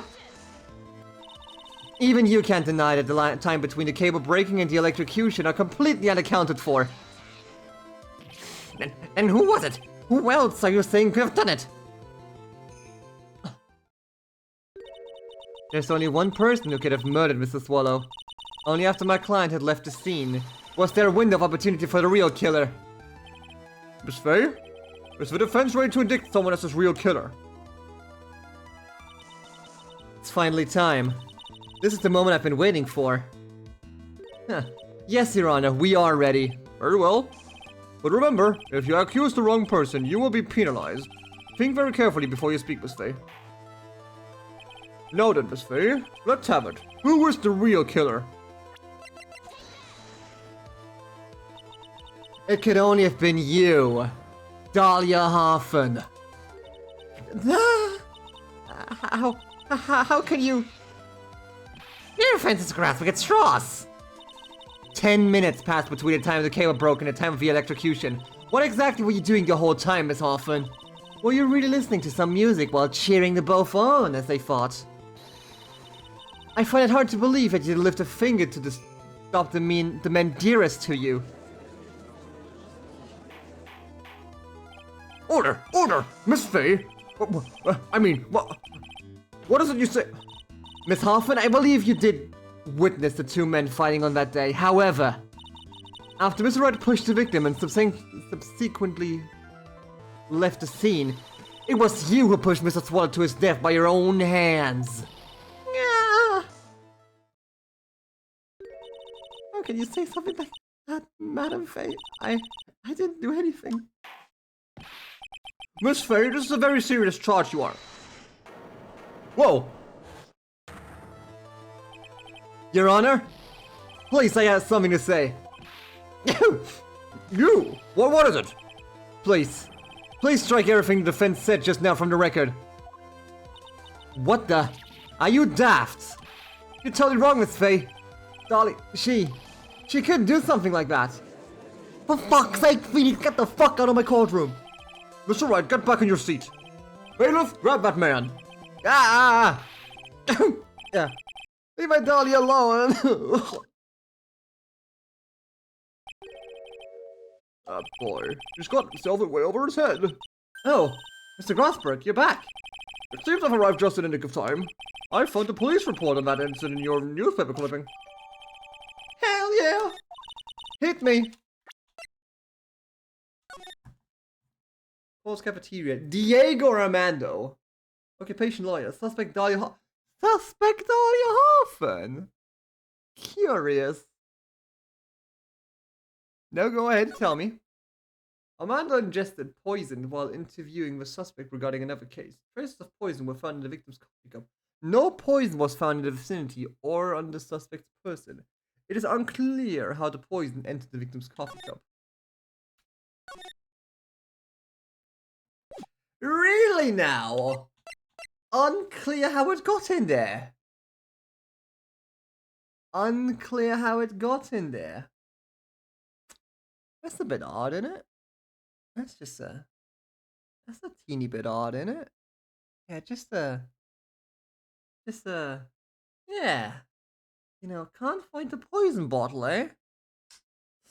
Surely someone must have left it at the crime scene, right? Or went off with it. But, you know, she couldn't have had the bottle because they would have found it on her, right? Yeah. About that. Huh? Thank you, this is exactly what I was hoping for. You'd better take a good look at it. It's, details how you came to lose your boyfriend. Wait, what? Oh. Oh. Oh. Now then, the defense has made a very serious accusation. Mr. Payne, what do you have to say about this? Well, Mr. Honor, Your Honor, May I interrupt you for a moment, Mr. Prosecutor? Ah, don't you worry, my dear. I have a situation well in hand.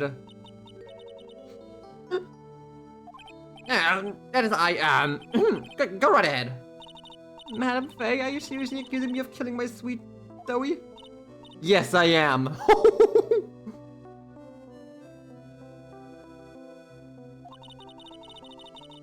Not only am I saying you murdered Doc Swallow, but you also tried to pin the whole thing on your current lover, Phoenix Wright. I told you that you should let me handle this. Sorry. Please go ahead. How can you say that? I'm absolutely devoted to my dear Feeny. The notion that I would try to frame him is ridiculous. Not just too much for poor little me to bear. I believe the girl's trying to ask what on earth her motive would be. The answer to that lies somewhere in this police report. It must. 8 months ago, an incident occurred in the basement cafeteria of this building. And then, that same day, the two of them accidentally meet. Your Honor, the defense requests further testimony from Miss Dahlia Hoffman. Further testimony? About what?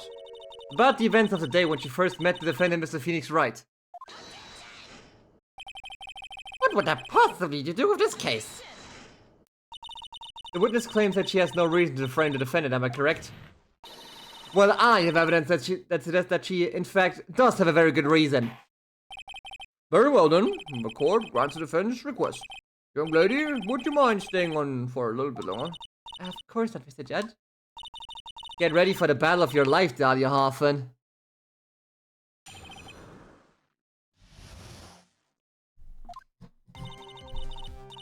I first met my darling Feeny 8 months ago. It's like we were destined to meet in this very courthouse basement reading room. Yeah, right. The moment our eyes met, my heart skipped a beat. We've been going out ever since that fateful day. We're so lovey-wovey, we literally make people sick.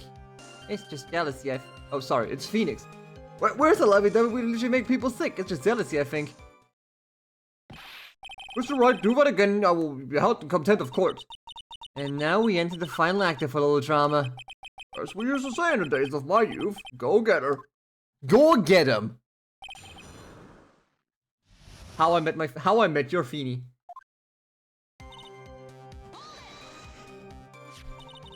So until that time you had been dating Duck Swallow. Yeah, I'm a real fool, you know.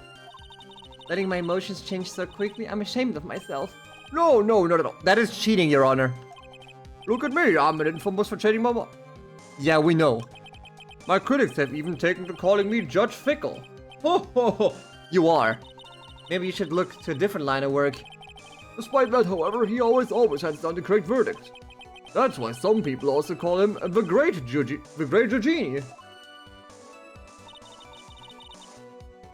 Destined to meet, eh? The courthouse reading room. That's a strange place to meet the love of your life. That's not true, Madame Faye. After all, Feeny was not only an art student, but he was also planning on becoming a lawyer. I'm not talking about him, I'm talking about you, Miss Hoffman. What was a literature student like you doing in a courthouse reading room? This line of questioning is a waste of time. It has nothing to do with our murder case. Miss Faye, I'm warning you. This has nothing to do with Miss Wallace's case. Mrs. Wallace. Let's remember the judge is on Dahlia's side. But I tread carefully. Nuh-uh. Well, Phoenix messed up so bad that Mia came back to life. Exactly, and suddenly Phoenix is accused of murder. Hey Carrie, how you doing? Hope you're doing well. Your Honor, if you'll allow me to some latitude, I think I can establish relevance. Please ask her to continue on with the testimony. Very well. Young lady, I've got a simple question for you. What were you doing downstairs in the courthouse reading room? If it pleases you, Your Honor, the answer is simply this. I had come to this courthouse to do some research for a paper I was writing. You were writing a paper on what? On the relationship between modern century poetry and the criminal underworld. What? Oh, that sounds like a fascinating research idea. Am I getting old? Now I've even forgotten what I've forgotten. Again with the midlife crisis stuff? Mia, did that girl really come to this courthouse? Isn't that what you wanted to know? Speaking of forgetting things, you haven't forgotten the police report, have you? I went through a lot of trouble to get it, my dear, so be sure to read it carefully.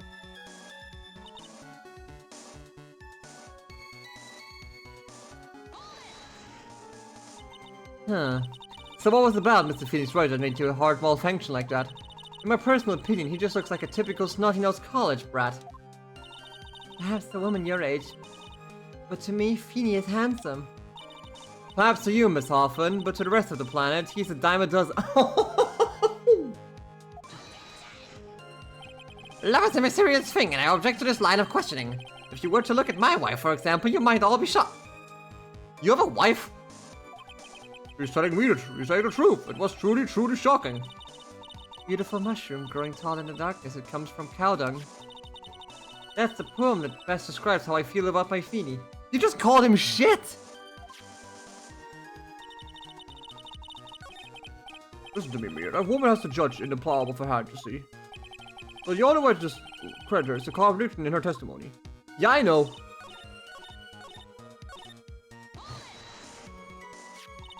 Were there any bad feelings between you and Mrs. Swallow? No, none at all. We parted on very good terms. But that can't be. Our investigation all shows that it was a clean breakup. Huh, are you sure? Yes, it seems that they both wanted it that way. So the victim wanted to break up with her.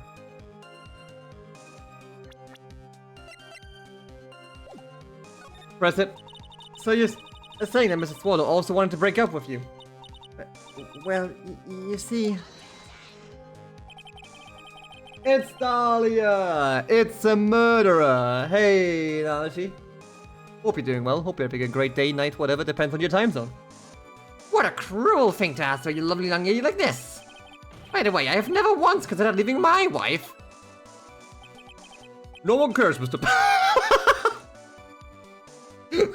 Get him, Judge. Get him, Judge. So she didn't deny it. That must mean Duck Swallow must have seen through her little act. He must have gotten a glimpse of her true nature.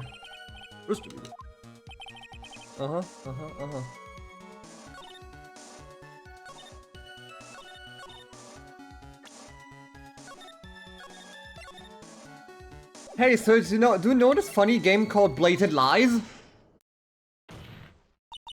Miss Hoffman, you weren't here because of your research paper, were you? You didn't actually come here for a much more important reason. What is the meaning of that cocky smile on your face, Miss Faye? 8 months ago, right here in this very courthouse, there was another tragedy. Another tragedy? You mean the incident in which an attorney was poisoned? The name of a suspect in that incident is listed here in this report. And that name is Dahlia Hoffman. What? Dahlia Hoffman? Yes, the sweetie pie of everyone's eye, Miss Dahlia Hoffman. She was the prime suspect in the criminal case just 8 months ago. Order! Order! Order! But this is unbelievable! It's true then, the loveliest rose can hide the cruelest... Miss Faye, that is not fair. You can't slander my witness with an unrelated case. I, Winston Payne, will not allow it. Mr. Prosecutor, I believe I was speaking. Pardon me. Go right ahead. It's true that about 8 months ago, the police expressed some interest in me. Expressed some interest, huh? Mr. Judge, sir, I know I'm under oath, so I'll tell you the absolute truth. I did not commit the crime that occurred during that incident 8 months ago. I see. Okay, I've tied the two crimes together. Now I've just gotta stay on the offensive. Right on, Mia. Oh, you've just lit a fire in my heart and my buttocks. Stop talking about your ass, Crossbook! No one cares about your ass or your hemorrhoids. I could already tell which is more inflamed, my spirit or my Shut up! The poisoning. I don't spit fire, I spit poison! I met the lawyer who was poisoned to discuss something in the cafeteria that day. I left my seat for just a moment and that's when it happened. From what I heard, it was a liquid poison that is lethal at just 2 teaspoons. Not only that, I heard it was a very special kind of poison. So you see, I'm innocent. I wouldn't even know where to get a poison like that. Really now? Well, that's what happened here 8 months ago. However, as you heard from the witness testimony, she had nothing to do with it. I think the defense is just about out of tricks. I'm terribly sorry, Mr. Payne, but I'm afraid the defense has many more tricks up its sleeve today. And I'll be sure to show them to you before the end of this cross-examination. What the? Why does the defense suddenly feel stronger? Mia, you're going with a true lawyer's aura, my dear. That proud posture and self-confidence, absolutely smashing. Alright.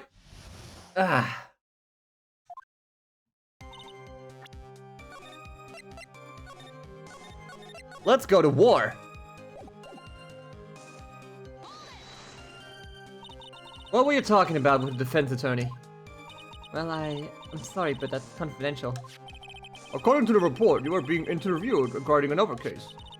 The lawyer that was killed, he said he wanted to talk about an incident I was caught up in when I was younger. Oh, so you're a serial killer! Why don't you tell us all about what the incident was?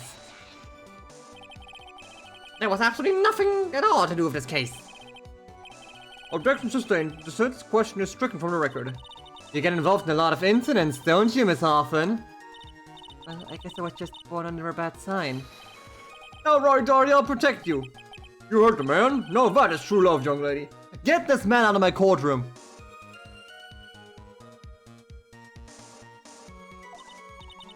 Oh, Feeny, please. You tried to slam him for murder just about 10 minutes ago. Just really are making me ill, albeit for decidedly different reasons.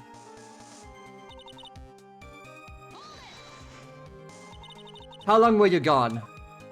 I've already answered all these questions for the police. But if you must know, maybe 10 or 20 minutes.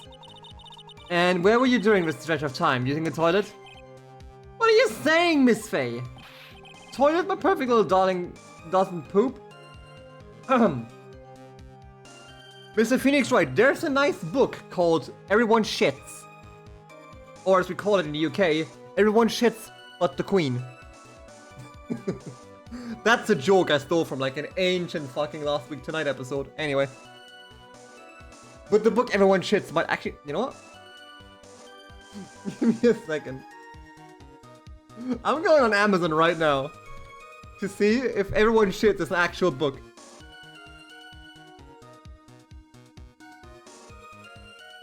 No, never mind.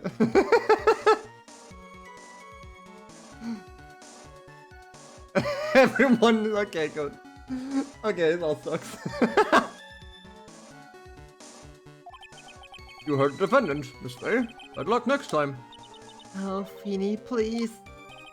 The police have already looked into this whole matter. This line of questioning is nothing but a waste of the court's time. Objection sustained. Miss Hawthorne, please continue with your testimony.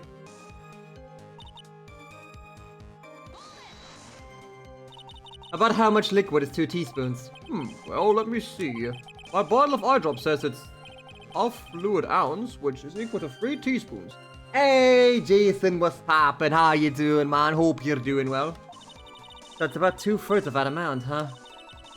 The poison was found in the lawyer's mug of coffee. It must have been after I left the table. Someone must have quietly slipped it in there.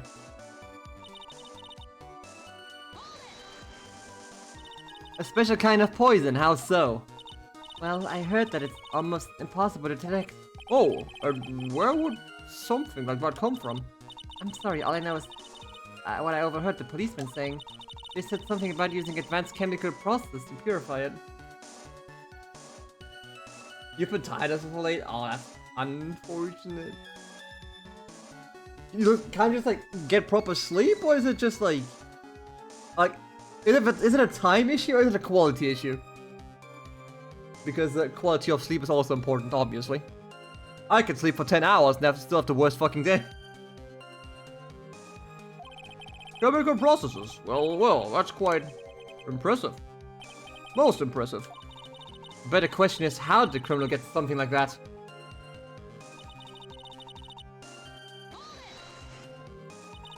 And that's the reason they didn't arrest you. Because no one could show you how you could have gotten the poison. I think that's a good enough reason, Madame Faye. She's right, and I think we've all had enough of Miss Faye's questions. So this is the main reason Miss Hawthorne was never arrested for this crime, was because no one could show how she could have obtained the poison. And all you have to do is find a way to establish how she could have gotten some, right? Great, now just find a Now just how did a literature student get a hold of poison of all things?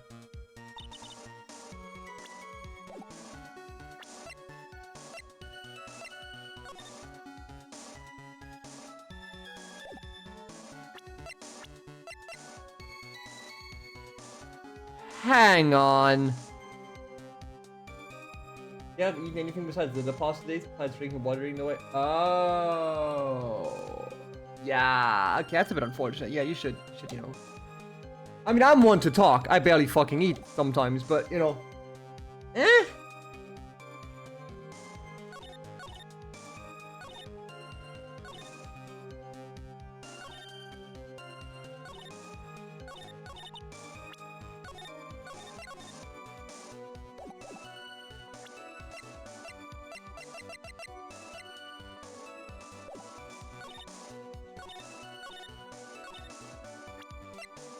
I don't know in what position to throw in what item, unfortunately.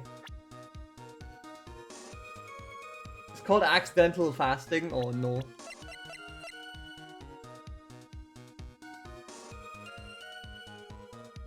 I don't know if I can bust him out instantly, or with the bottle first. Piss.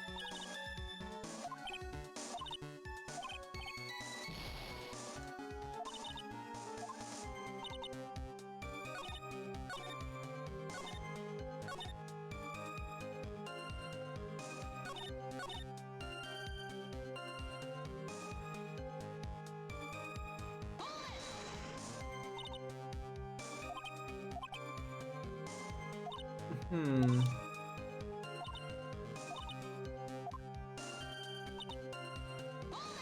Very special kind of poison.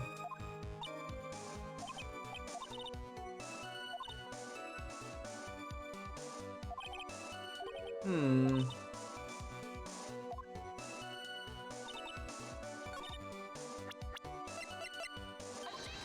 Nope, not this either.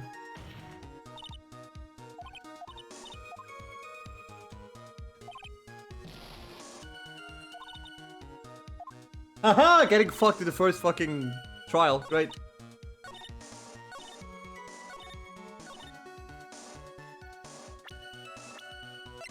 I don't see the entry point right now.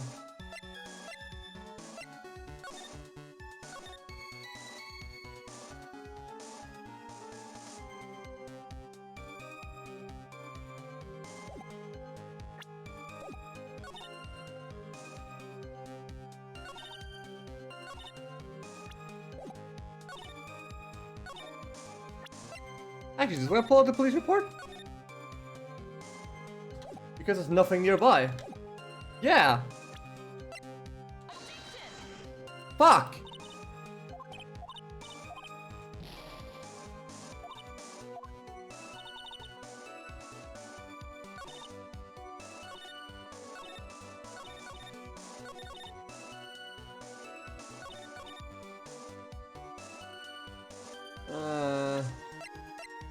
This where I pull this out? Nope. Well. Well. Loading it is.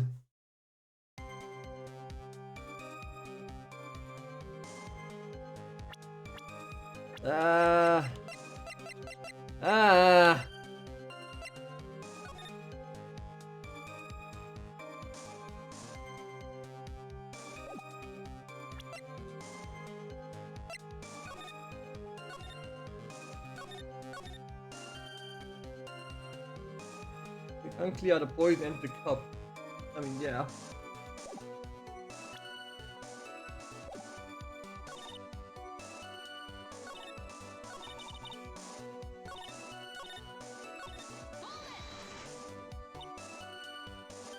Reason didn't arrest you because you couldn't.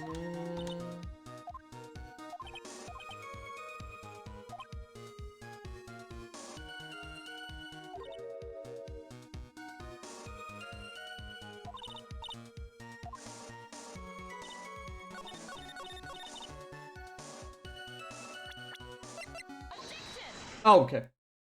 I'm so stupid. You wouldn't know how to get that kind of poison. I don't believe you. What? In fact, you had easy access to that kind of poison, didn't you? At your boyfriend's lab. Boyfriend? You mean the victim, Doc Swallow? That's right. Up until 8 months ago, Miss Hoffman was dating Mr. Swallow.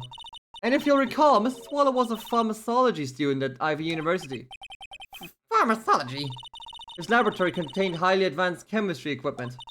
In fact, without such equipment, the culprit could never have obtained such a rare and special poison. Well, Miss Hoffman, it seems he had access to such a poison after all. And then it was a matter of slipping into the victim's coffee when he wasn't looking. The only person who could have done that was the one sitting at his very table. You. No! Order! Could it be? That's nothing but a basic accusation. May I say something, Madame Faye? What is it, Miss Hoffman? The amount of poison in the coffee was 2 teaspoons, correct? In order to carry that much liquid, how could you would need some kind of container? Well, yes, that's true. I was searched immediately after the incident took place. Quite true. In fact, the entire courthouse was turned upside down. But they didn't find this container anywhere, did they? She's right. They've even mentioned that in the report. Well, you could have easily gotten rid of it. Get rid of something that small. Excuse me, madam, but this is a court of law. You're saying that I threw the poison container away. I think you need to show some kind of proof. Proof? You got me good with that one. Proofs of inference will have to disallow this line of questioning, Miss Faye. Unless we can come up with some evidence, we're going to lose this lead. The police conducted a full body search of Dolly and of the entire courthouse, and yet the container holding the poison disappeared right after the crime occurred. You're going to accuse the young lady of committing the murder? Then where was the container?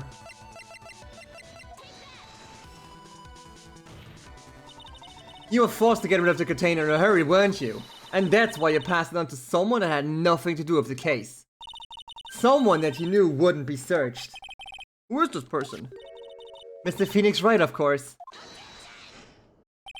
The defendant was this witness's accomplice. Of course not.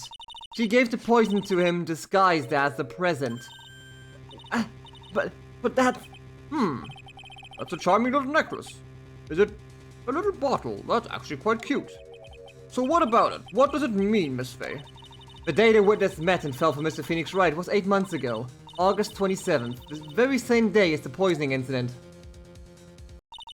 Under the pretense of love, the witness gave my client a present. All for the purpose of hiding the one piece of evidence that would give her away. What? What are you saying? There's a deadly poison in there. No, there's no longer any poison in that bottle. However, I'm certain if the crime lab were to analyze it, they would find a trace amount.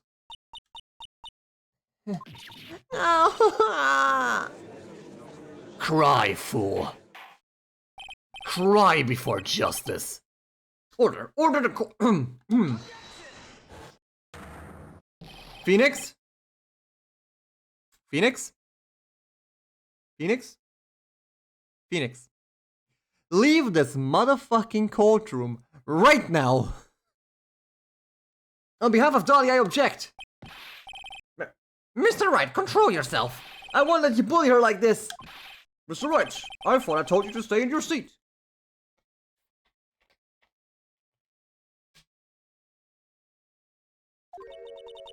Mr. Wright. Huh? I'm sorry, right, why? Exactly, why? You blind fool who foolishly clings to foolish love.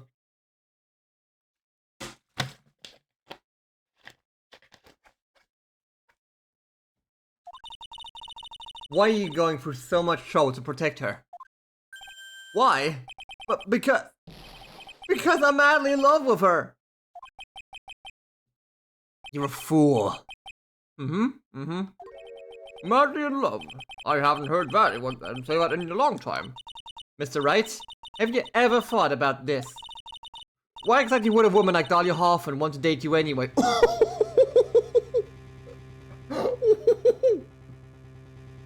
Oh god, Phoenix Wright's a COVID episode. Kind of. Well, I guess she must be madly in love with me too. Mr. Wright, please open your eyes. At this point in the trial, I think it should be obvious to everyone. The real person that Dahlia Hoffman is dating you is... because of that fucking necklace. Dahlia Hoffman was not, and is not, madly in love with you. The only thing she's after is that bottle necklace you love to wear around your neck.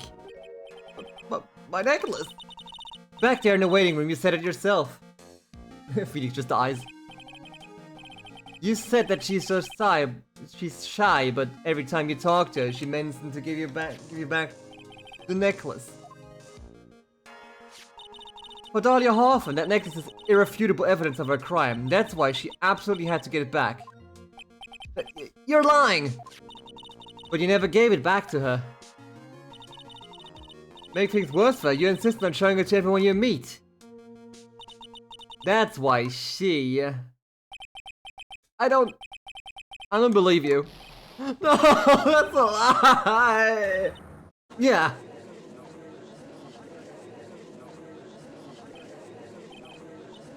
Ah, the defendant! He's getting away! Bailiff, hurry, after him! Goodbye, Phoenix. Mia, you're right. Yeah, I think so.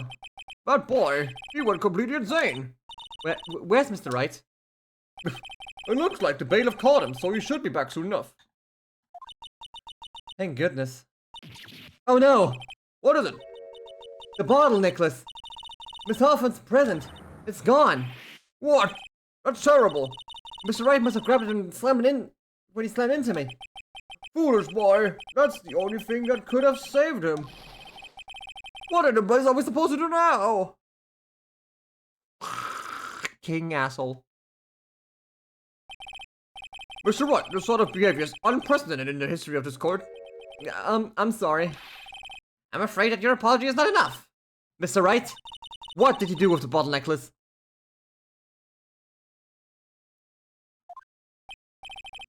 Forgive me, I'm sorry. It's okay, just give back the necklace. I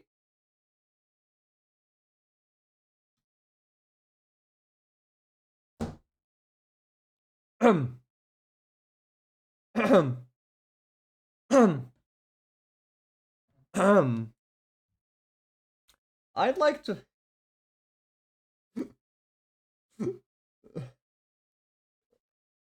I'd like to hand in my notice. I quit this courtroom. This man became an ace lawyer 5 years later. You what? You ate it. It was too big to swallow, so I had to chew it into little bits first. But yeah.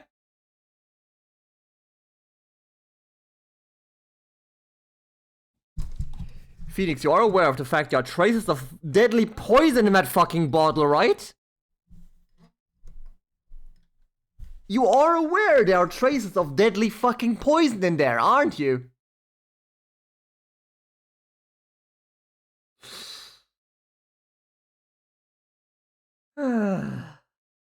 Okay. Okay, I see how it is. I see how it is. This guy's absolutely mentally ill. Wouldn't his mouth be bloody too? I mean, we couldn't see.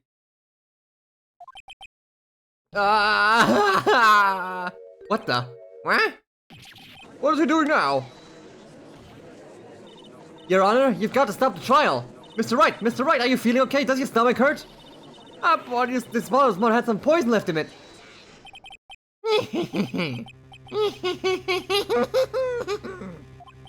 It seems the defendant has proven the prosecution's case for us. Clearly that bottle did not contain a deadly poison. How can you be so sure? I think it's obvious. As you can see, the defendant is still very much alive. As for the poison, more like a fledgling defense attorney overactive imagination.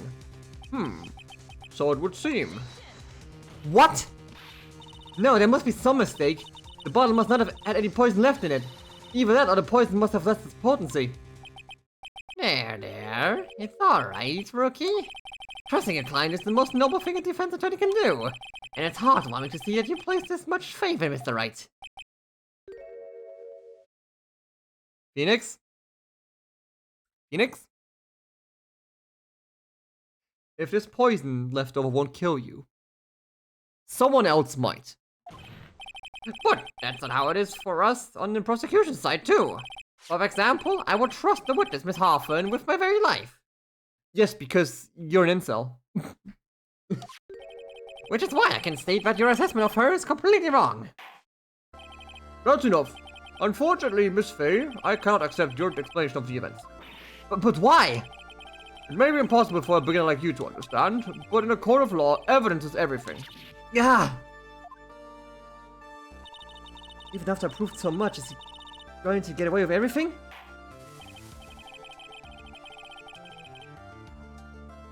Well, now that the suspicion around Miss Hawthorne has been clearing up, I would like to proceed with the trial.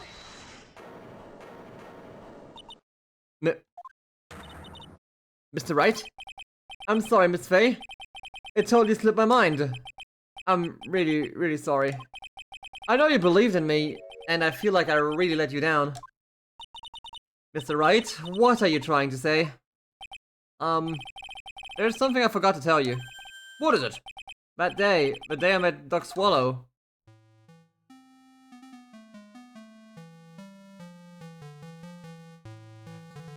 You shouldn't see her anymore. Hey, it's none of your business. I'm telling you for your sake. If you continue to see her, it's going to be bad news. You're lying! Just listen to me. There's something you need to know about that girl. Last night, someone stole some poison from our lab. Poison? Same thing that happened 8 months ago. A drug sample was stolen. She came to the lab that time too. It could only have been her. That girl is a thief. Stop it! Don't talk about her like that, Powie.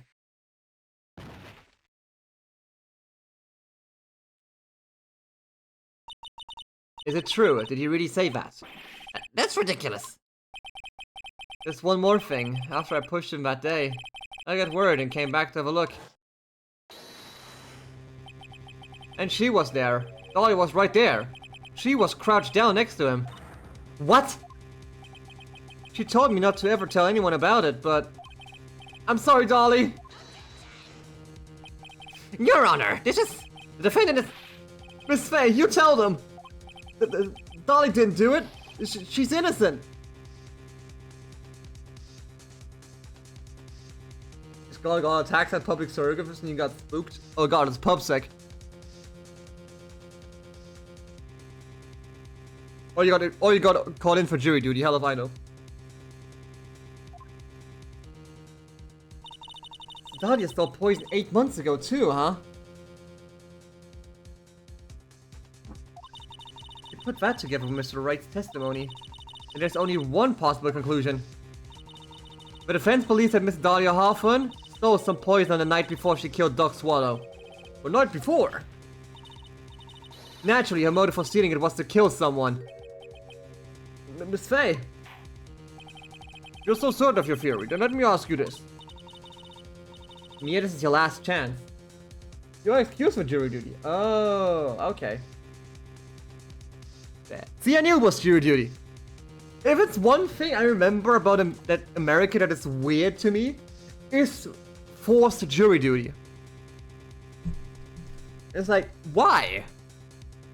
It works in Germany. We don't have jury duty, and we have a couple of voluntary people. I don't know.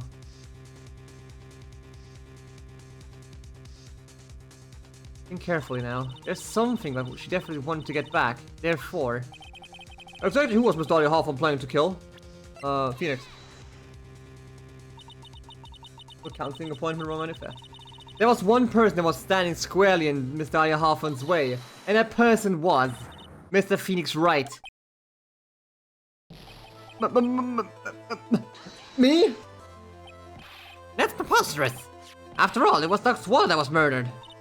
Well, it's true that that's how things worked out, but this woman that Miss Swallow died of electrocution, not poison. The person Miss Hawthorne was planning to poison was in fact you, Phoenix Wright. There's no one else that it could be. But how can it be? I thought Mr. Wright and Miss Hawthorne were in love. Poor Mr. Wright, this must be killing him. Hang in there, I'll bring her to justice, I swear it. As I said before, the only thing Miss Hawthorne truly cared about was the one piece of evidence linking her to that incident 8 months ago. That's right. The bottle necklace, that's all she cared about. Not killing him as much as poison would. True, but even so, why would you go so far as to murder him? 8 months ago, just after the fall of that attorney in the basement cafeteria, Dahlia Hawthorne could think of only one thing. How to get rid of the bottleneck so quickly as possible.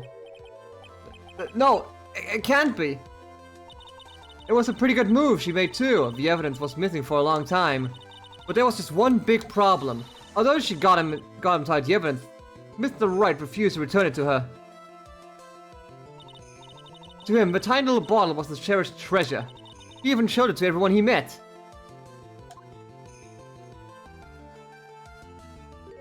You mean...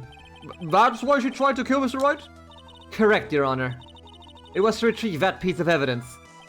That can't be true! Feeny, what a joke you are. Oh! Now here you are. Honestly, how can any woman count on you for anything? I even told you time and time again to keep your trap shut about me and that necklace. You disgust me. Miss Hawthorne? It appears that we are nearing the end of this trial. Fine, I can tell you plan on making me into a criminal no matter what I say. You are a criminal, Miss Hawthorne. We'll see about that. But first, where's your evidence? It seems you're sniveling little crybaby if a client has eaten the bottle as a snack.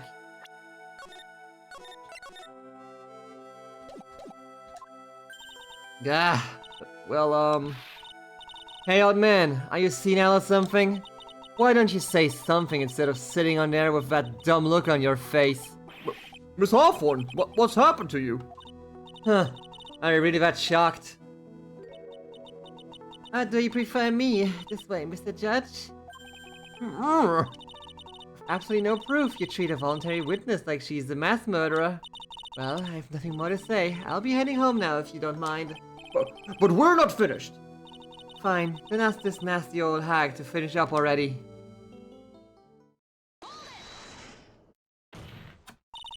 I can't let her get away this time. Stop, Mia. If you keep on pushing without any evidence, you could pay the ultimate price as a lawyer.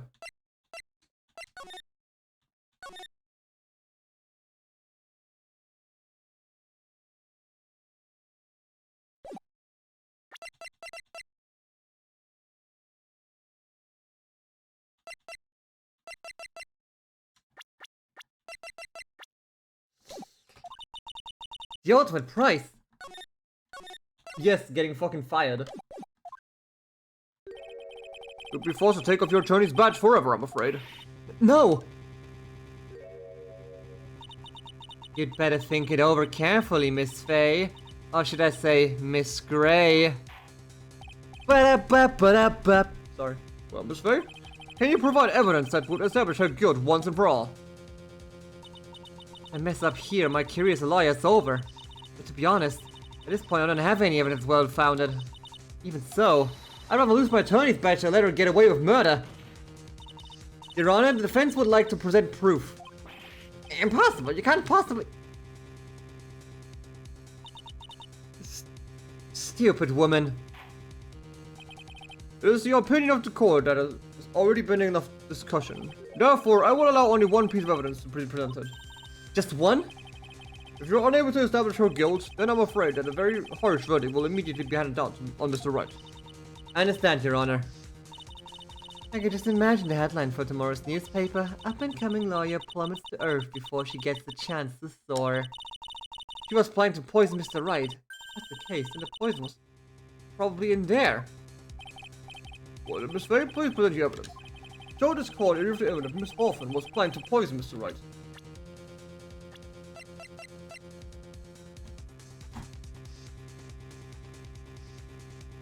Cold killer? More like Phoenix killer! Here it is, Your Honor. The evidence that will provide her guilt once and for all. Cold Killer X.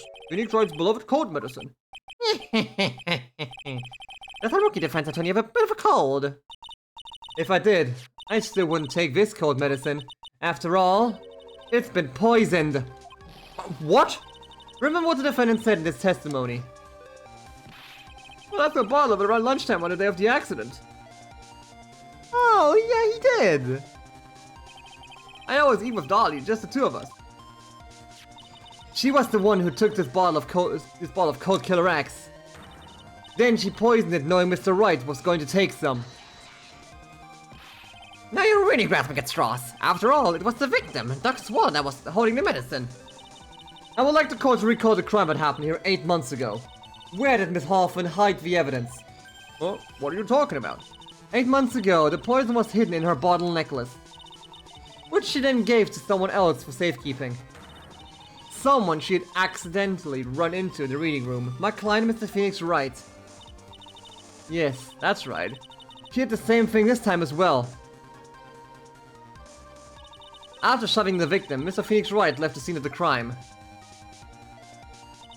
That is when the murderer, Dahlia Hawthorne, appeared. With her, she was carrying the poisoned bottle of Cold Killer X. This, of course, was so she could carry out her plan to murder Mr. Wright. I believe she did testify that she was going to meet with the defendant. Yes, and she heard and saw everything that happened at the scene of the crime. Holding what the defendant and victim were arguing about, including what the defendant and victim were arguing about, and the cut electrical cable. That's when she realized, I can't let Duck Swallow allowed to live. She used the severed electrical cable to silence him forever. Unfortunately for her, this is when the problem occurred. Mr. Wright, who she thought had left the scene, came back to check on the victim. And on top of that, because of the power outage, some students had showed up as well. It's hardly any wonder that she was, as she put it, in a state of panic. Recall that she was carrying that bottle of poison cold medicine. She must have thought, what if they searched me like they did 8 months ago? 8 months ago? Yes, she disposed of the evidence exactly the same way as she did back then. She had someone else hold it, in this case, Duck Swallow.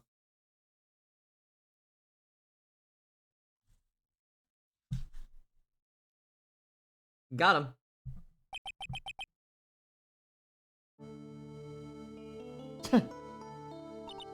Oh, come on now, everyone. Surely you aren't fooled, are you?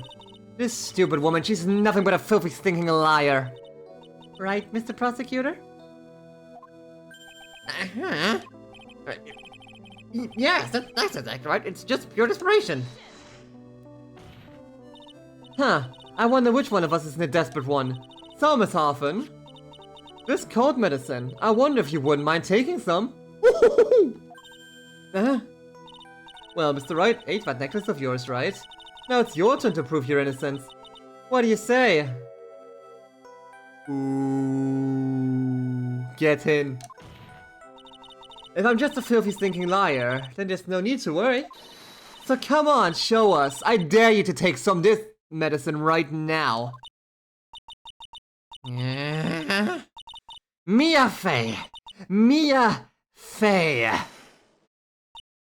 Do you think you've won? Well, do you, Mia Fey?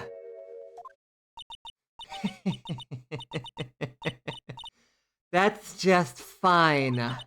For the time being, victory's yours. For the time being? Well, I have a very long memory, you know. You and I will meet again, I'm certain of it. Huh? Well then, Mr. Judge, I'll see you later too, okay? Huh? Why? Yes. I'm going to go spend a little quality time with the men in blue now. I wish you all the best.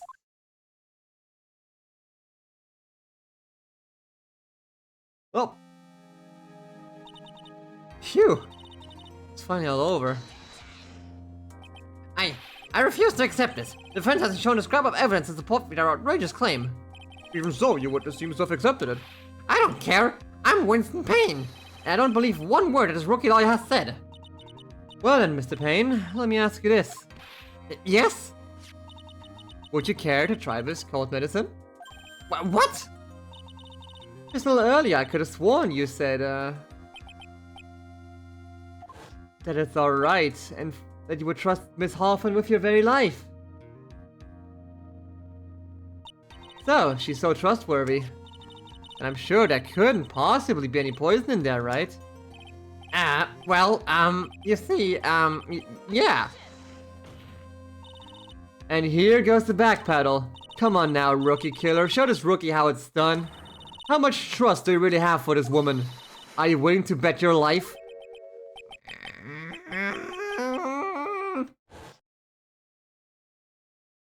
And he... Yeah, my hair, it's flying off. My beautiful hair, no. Oh, so that's how he lost his hairline.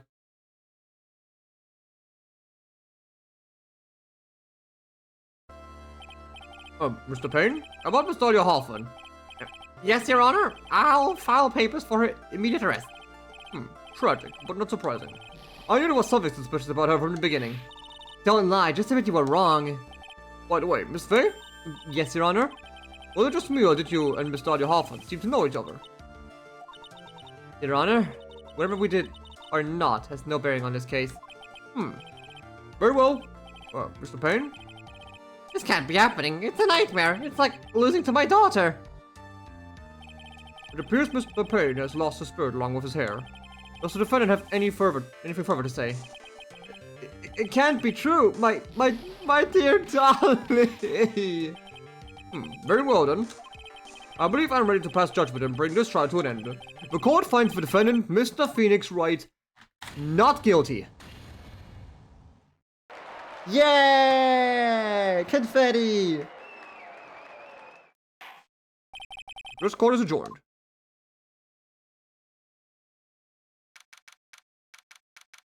3:16 p.m. District Court, defendant lobby number 3. Yeah, you were wonderful in there. Thank you for everything, Mr. Grossberg. During the verdict, I thought my hemorrhoids were going to explode like... Visvis? Mr. Grossberg? Do you maybe think you could stop talking about them? That's rather rude. Anyway, this case really made me think. What does it really mean to have a relationship of mutual trust with the client? Perhaps it is we veteran lawyers who have lost sight of this. Oh, Mr. Wright. Congratulations! Thanks. You know, I was thinking. Go on. The dolly I saw up there in the witness stand, I don't think that was really her. What? Yeah, the dolly I know could never have said those kinds of terrible things. Maybe she was like, I don't know, a fake or something? Boy, this poor kid still hasn't got a clue. You need to forget about her, Mr. Wright, for your own sake. Yeah, you're right. You're probably for the best. Also, you need to relax a bit more. Try to grow up a little. But out of all my friends, everyone says I'm the most grown up. Yeah, what kind of company does this guy keep? The butts. Right now, I'm starting to become a lawyer myself. That's what you keep saying, but I thought you were in the art department. Well, yeah, I am, but there's a friend that I desperately want to help. And if I hurry, then I should still be able to save him in time. I see. Same as Faye. A lawyer is someone who can help people when they're in trouble, right? Mr. Wright, I'm still new at this myself, but I think that's exactly what a lawyer is. Okay, I'm going to do it. I'll study my butt off. I'll become a lawyer for sure. I hope we see each other again someday. Maybe even in court. Boy, if you knew. You even see each other on the deathbed. It's been 5 years since I was acquitted of all these charges. Became a lawyer like I planned and managed to save my friend. But Mia has passed on to a better place. For me, this trial brings up a lot of painful memories. But it also brings up some very precious ones. The memories of that I thought would never rise to the surface again. Mia's gone now, but even so, I can hear her in my mind. Phoenix, no matter what, always believe in your client. In the court of law, your greatest weapon is your belief. That's what she used to tell me. 5 long years. Something has happened that's made me think back to her words of wisdom. But that is a story for another day. Hey!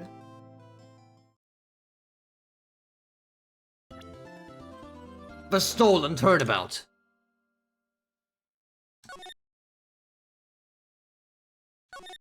I'd like to save.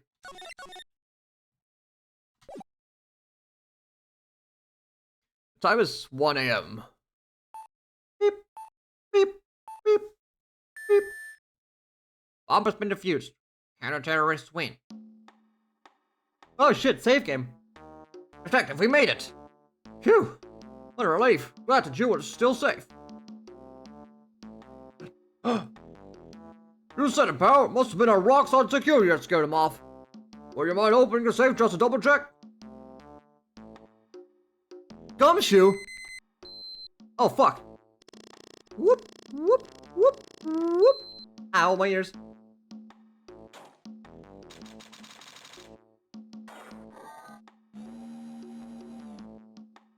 Salutations! Ah! We've been had! Mask the mask! Salutations! Out front, guards! Turn on the searchlights! Better luck next time, gentlemen! For I... Oh, excuse me, but I'm afraid I must be leaving now! Squad-a-la! We shall meet again when the next moon is full.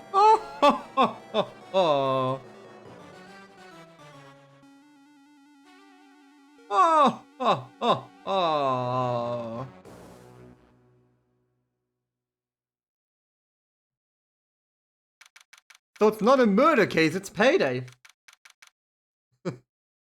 Oh, October 11th, 3:25 p.m. Right call office. Hey Nick, get a load of this. Hey, are you listening to me? Clean the toilet later. This is important. What are you freaking out about now? Today will be the last time you talk to me that way. Huh? We're about to hit the big time. Big time? And what do you mean by we? You don't mean you and me are... Ha! Don't be silly. I'm talking about me and... Pearly, of course. Hey, it's great to see you again, Mr. Nick. Pearls! You haven't changed a bit. Wait, what are you doing here anyway? Haven't you heard, Mr. Nick? Here, take a look at this. What's this? Some kind of poster? Terrain Village. Isn't that? That's right, it's our hometown, Pearly and mine, that is. What's this about treasures from the boonies? Very funny. You can laugh all you want. But you'll be singing another tune tonight. Tonight? What about tonight? The Treasures of Karain exhibit doesn't actually start until next week, but... the promoters sent us some special VIP entry passes. That's why I dressed up extra special today. What do you think, Nick? Huh. Same Maya, different day. This young lady here is Maya Fey. The younger sister of Mia Fey, my friend and mentor. I first met her 2 years ago. I was working on the case surrounding Mia's death, and ever since then... I've been the one keeping this law office afloat from behind the scenes. Actually, that's just a cover for her true identity. In reality, she's a spirit medium, and a bit of a shady character. Hey, who are you calling shady? And this little girl is Pearl Fey, but I usually call her Pearls. She's Maya's cousin and a spirit medium in training herself. I know I'm a bit young, but I want to help in any way I can, Mr. Nick. Crane Village is the home of the mysterious Crane channeling technique. And Maya here is the daughter of the Crane School channeling master. Master. No, it sounds ridiculous, but it's no joke.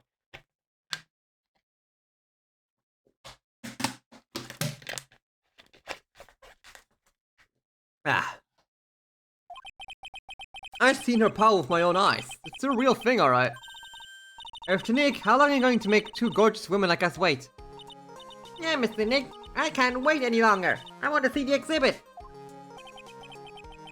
Well, looks like I don't get a choice here. Might as well head on out.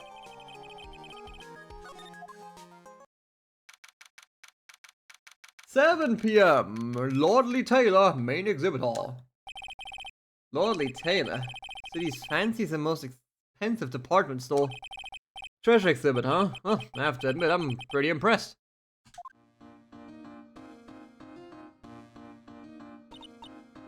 Wow, this is awesome! Yeah, you can make even the cheapest junk look great. It all depends on how you display it.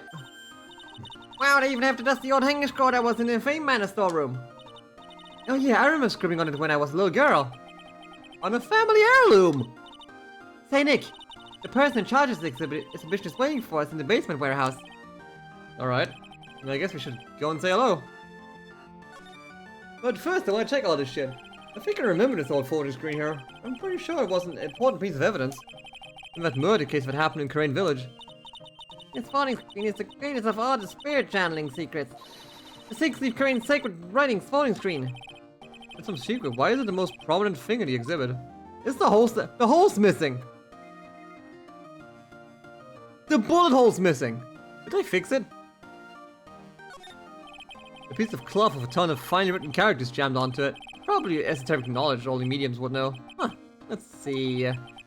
Here's the title in English, 108 Ways to Save Money. I'm pretty sure the number has gone up since the last time I saw it. Well, we're always looking for a few new ways, you know. Being a medium sounds like a rough way of life. They're just a bunch of old urns. Are these really treasures too? Of course they are. This is the treasure exhibit, isn't it? Well, yeah, I guess so. It's all it takes to be a treasurer's H? No wonder nobody likes museums. Oh, Mystic Maya, look! I can't believe it! Ah, it's so cute! It's a little diorama of Crane Village. Yeah, look at that. But somehow it seems to reek of dreariness. Oh, Mystic Maya, it's your house! It even says Fame Manor on it. Yikes, you're right! I kinda want to add the famous in front of it. Don't do it, Maya. They might get mad. Might.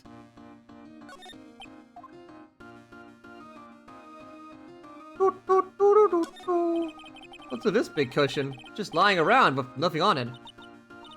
That must be for the greatest treasure of all. Greatest treasure? Just something like that? Huh? Why, of course there is. Right, Pearly? Oh, yeah, of course. Yeah, I'll bet it would really take your breath away. Really now? Well, off we go then. Oh, camera. Why is the camera turned to the side? Yep, this is the basement warehouse, alright. This place is scary. I feel like a monster could jump out at any time. Don't be scared, Pearly. I'll protect you. Oh, Mr. Wright. Ah! A monster! You were right. Huh? A monster? Good evening, it's good to see you.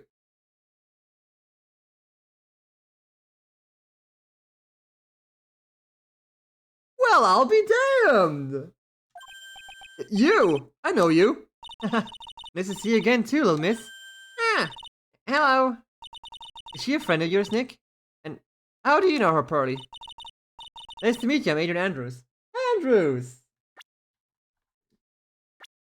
Alright, Jackie, you know, thanks for hanging out. You have a great time.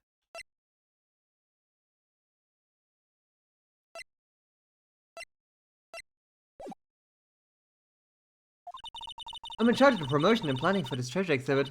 I'm also responsible for the security arrangements. Oh, nice to meet you. Adrian sure has changed since we last met. Is this the warehouse? The really valuable exhibit items are still stored away in here. Well, I'll be damned. What's up? It's been a long time, hasn't it, Mr. Wright? Nick, what's going on? Who is this woman? Why are you freaking out on me? What? I just thought I'd be more dramatic if I got all worked up, that's all. Mystic Ma, you shouldn't let him off the hook that easily. Please, Ma, don't say anything that'll needle pearls further. Mr. Wright was there for me when I really needed help. It was something that happened 7 months ago. You remember, don't you? The Nickel Samurai case? Not really. I was stuck in a dark wine cellar. Did that escape your memory, Nick? After that, I quit being a manager and started this job. Oh, that's tough. I'm sorry, Miss Andrews, if it wasn't for us. Oh no, don't say that. I'm glad the whole thing happened. Thanks to you and everyone else that was involved, I was able to change my whole life. I really am grateful. Phew, that's a relief. I'm really impressed, Miss Andrews. Handling a huge exhibition like this must be very tiring. Well, Lord Taylor's celebrating their 200th anniversary this year. The works on display in the main exhibit hall are worthy of the finest museums. Whoa, did you hear that, Pearly? The finest museums. Yes, I did. That's really wonderful. This basement warehouse is pretty well protected, huh? Of course it is. After all, there's some priceless treasures here. The security guards are all very high trained as well. That sounds good. So what is with that face she's making?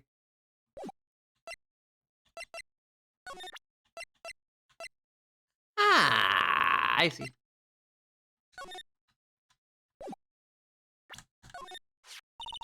I wanted to do something nice for you and your friends, Mr. Wright. So that's why you arranged this exhibit. I knew the Crane Village was the hometown of your assistant Maya. I thought it would be great to let the rest of the world know about it too. Huh. That's not exactly thanking me per se, is it?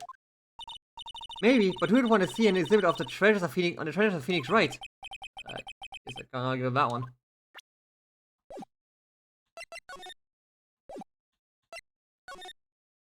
Now let's see. This computer looks like it's hooked up to the security camera above. And that means what? The camera is set up to take a photo of anyone that goes in and out of the storeroom.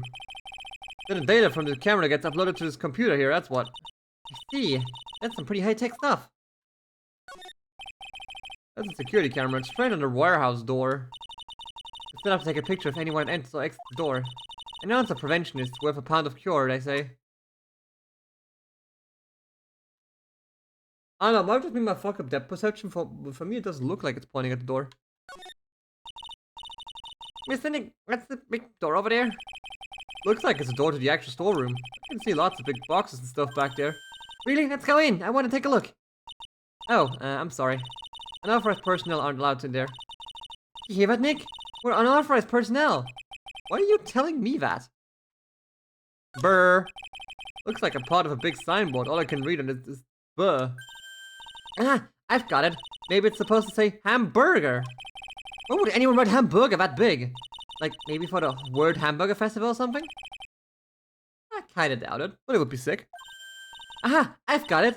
Maybe it said spaghetti. Why are you talking about food? Oh wait, that's normal for you. Anyway, it says burr. There's no way it could be spaghetti. Well, maybe it was a typo. Might have said spaghetti festival. What do you think? Okay to me. Besides, spaghetti is the only thing more tangled than your reasoning. A ladder! Look, a ladder! That's a step ladder. So, what's the difference? You need to stop judging things based on your narrow-minded cultural assumptions, Nick. Right, sorry. Why do I feel like we've had this exact same conversation before somewhere?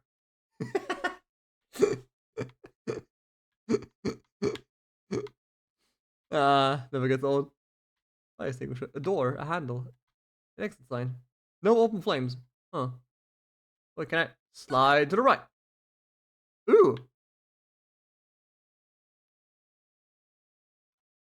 Organi. It says organi. No, it doesn't, Nick. It says organized. You just can't see the last two letters. Yeah, well, I guess no one else could read it either, because this place is a mess. Yeah, you must feel right at home, right? Wow, rude? That's a bunch of boxes.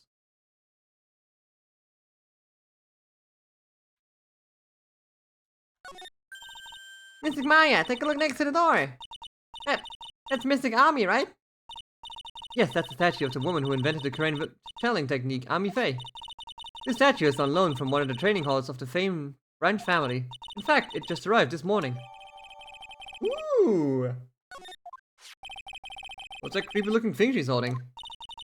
Don't ask me, how should I know? Well, you are the future master, right? Maybe so, but this is the first time I've ever seen this statue. That thing is the crane... Shichishito. The Shichishito. The ceremonial sword. It's not a real weapon, so the blade isn't sharp.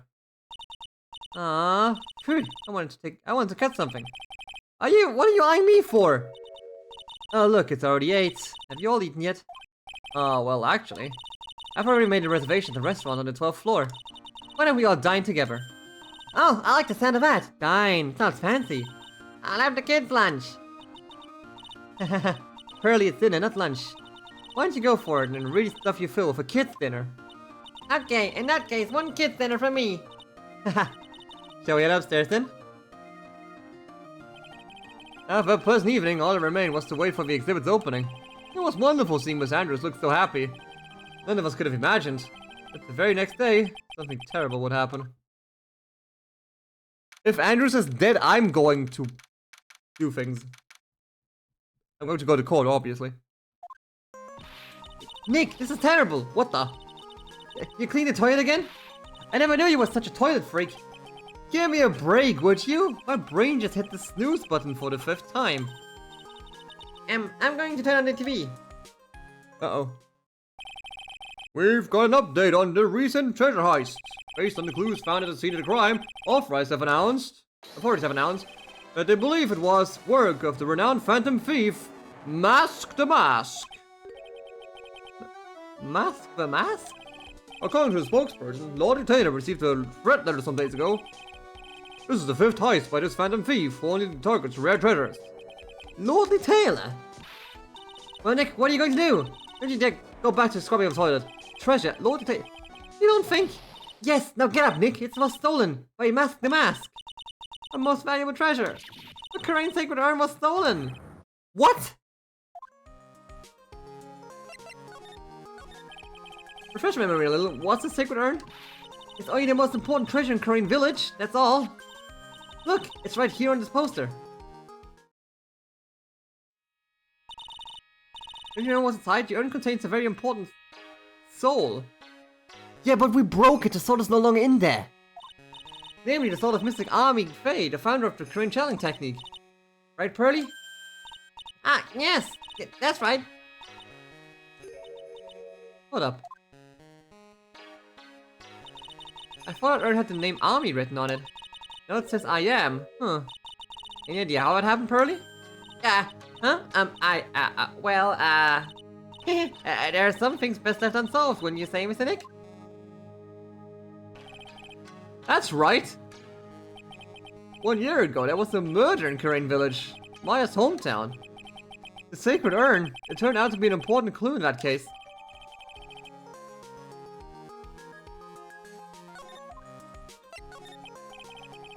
Okay, I tried to shine it in the judge's head, so let's see what's next. What's wrong with you, Nick? What do you mean? What do you mean what the... Mr. Nick! Your beloved Mystic Maya's treasure has been stolen. Doesn't that even bother you? But I thought the urn was the village's treasure, so I don't see how... The village is Mystic Maya. She's the future master to Crane's School of Channeling. You know what I'm talking about, Mr. Nick. I won't let you say you don't. Okay, I do. So what am I supposed to do about it? Isn't it obvious? Go and fight the bad guy who did this. Yeah, and get the sacred urn back. But, I'm not a detective, I'm a lawyer. There's nothing to do with this. If you're a real gentleman, you would find it for your beloved Mystic Maya. Man, oh man, there's no winning against Pearl's fairy tale image of love. So what's the name of this bad guy again? Mask the Mask, Nick. Make a note of it. Mask the Mask. That was terrible. I was arrested and everything. Yeah, I bet that. 1 year ago, a murder in Crane Village. A man was killed during one of Maya's spirit channelings, and his urn would have been a key piece of evidence that proved her innocence. Mr. Nick, would you mind not telling Mystic Maya about that? You promised, remember? You said you wouldn't tell anyone I broke the urn. Oh yeah, that's right. No, I remember. This urn used to say army on it. Until Purse accidentally broke it into a million pieces. She tried to secretly fix it. Let's just say it didn't work out so well. Sorry, I'm not so good at arts and crafts spelling either.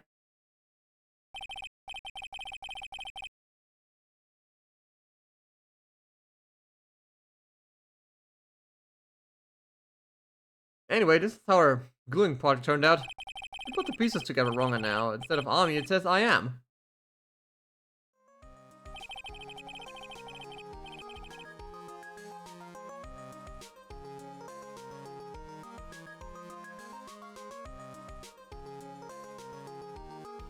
Can't believe no one's noticed this until now, a whole year later. Can't believe it myself.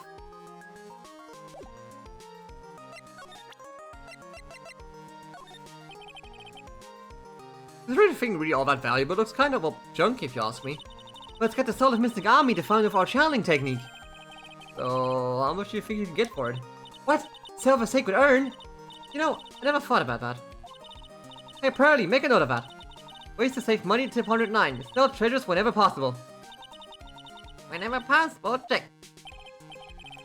She played Resident Evil. Somehow I think Maya's going to be searching for a boy for a long time.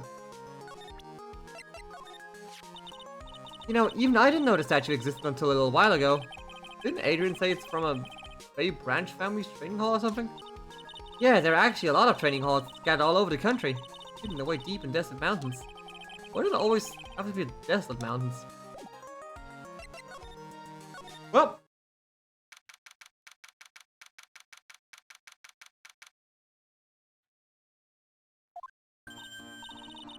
Right, let's see if we can find some clues that guy might lead us to the bad guy. It doesn't look like anything has been disrupted. Yeah, it looks pretty much the same as last night. Bad guy, huh? Alright, you can't poke around here, pal. Wait a minute, that voice. Oh no, not him again. It's you, and I'm the one who should be saying not again. Why is it every time something bad happens, you always show up, pal? I should be asking you that. Aren't there any other detectives? No, I should be asking you that. What are you doing hanging around here? I asked you first. Why are you here Alright, we got it. Why don't you two kiss and make up already? Hello, it's been a long time, Mr. Scruffy Detective. Oh, it's you, little missy. Actually, my name is Gumshoe. Detective Dick Gumshoe. Now's a good chance for you to try to remember it, right? And if it's too long for you, you can just call him Dick. Okay, it's good to see you again, Mr. Detective Dick. Yeah, good to see you again too, I guess. Mr. Detective Dick, can you please tell us what happened? Oh, you're trying to remember my name. Howdy, girl. It's just Gumshoe, okay? Anyway, the thief stole something called the Sacred Urn. I know about that. Oh, the criminal's name is Mask the Mask. I know about that too. Detective, can you tell us something other than that? Well, I guess I thought I kinda owe you guys in a way. The crime occurred last night at around 1:30 in the morning. How exactly do you know that? We got an emergency phone call from a guard at the scene of the crime, pal. He said the urn was just stolen. Scene of the crime, you mean here, right? Wrong. That urn was being kept on a careful guard in the basement warehouse. Basement warehouse, huh? So who was guarding the basement warehouse? That guy. It's all his fault that the thief got away, pal. He solves one case against a swelled hand, thinking that he's an ace detective. Ace detective? Who? Hey, Detective Gumshoe, about his Mask the Mask. Is he famous? What? You're joking, right, Nick? Mask the Mask is the hardest thing since sliced bread. Sometimes he appears as a museum guard. Sometimes he appears as a big brown bear known to surprise unsuspecting victims. But underneath those disguises, the true Mask the Mask. So he's some kind of massive disguise, huh? And he only goes after the finest works of art, pal. Last night was his 5th heist. If Lord Taylor had only cooperated, he could have caught him this time. What, you mean you knew he was planning on stealing the Sacred Urn? Of course I did. The guy always sends his calling card before he steals something. Calling card, huh? They mentioned that on TV. So why do you call him an ace detective anyway? That's what he calls himself, pal. I didn't make it up. So, what's he like? Well, like I told you, Mask the Mask has made 5 heists so far. On the 4th heist, Mr. Ace Detective managed to get the stolen treasure back. Wow, that's impressive, all by himself? Yeah, I gotta admit, pal. Maybe he really is as good as he says. Every time the thief sends one of his calling cards, we send our men to our stakeout. But none of us have ever gotten much of a glimpse of the guy. But Mr. Ace Detective was able to retrieve the stolen treasure from the thief. Anyway, he's at the scene of the crime right now, looking for the clues. So he's down in the basement warehouse, huh? So what's his calling card? Here it is. But don't show it to anyone, it's top secret, okay, pal? What's this mark on the front? That's Mask the Master's signature emblem, pal. You could say it's his mark. All of his calling cards have got it on them. They didn't mention that on the news flash. We're withholding that detail from the public for operational reasons. The only way we can tell if the calling card is real or not is by this emblem. That makes sense. When you get famous, they're always imitated. Mr. Nick, if you work a little harder, maybe you can have your own copycat someday. Uh-huh. Thanks, I guess.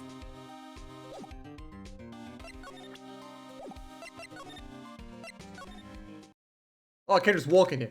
Oh shit, someone bent the sword. Someone bent the fucking sword, god damn.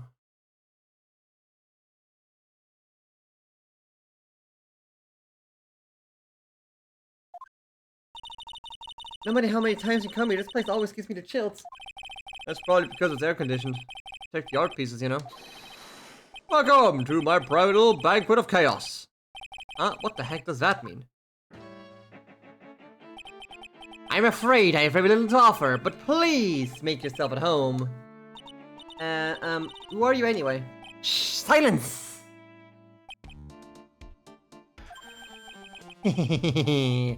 Now I see it's all becoming clear.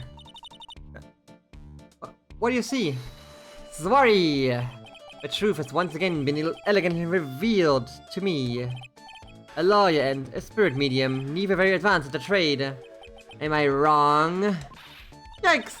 That's scary. How do you know that? How, you say? The universal skeptic would say that how is nothing but a question of why. I'm a traveler of both time and space and a swimmer of dreams. What is he talking about? I can't make heads or tails of it. Without further ado, let me fulfill what should be first duty of any gentleman. And introduce myself. My name is Atme. Look at me.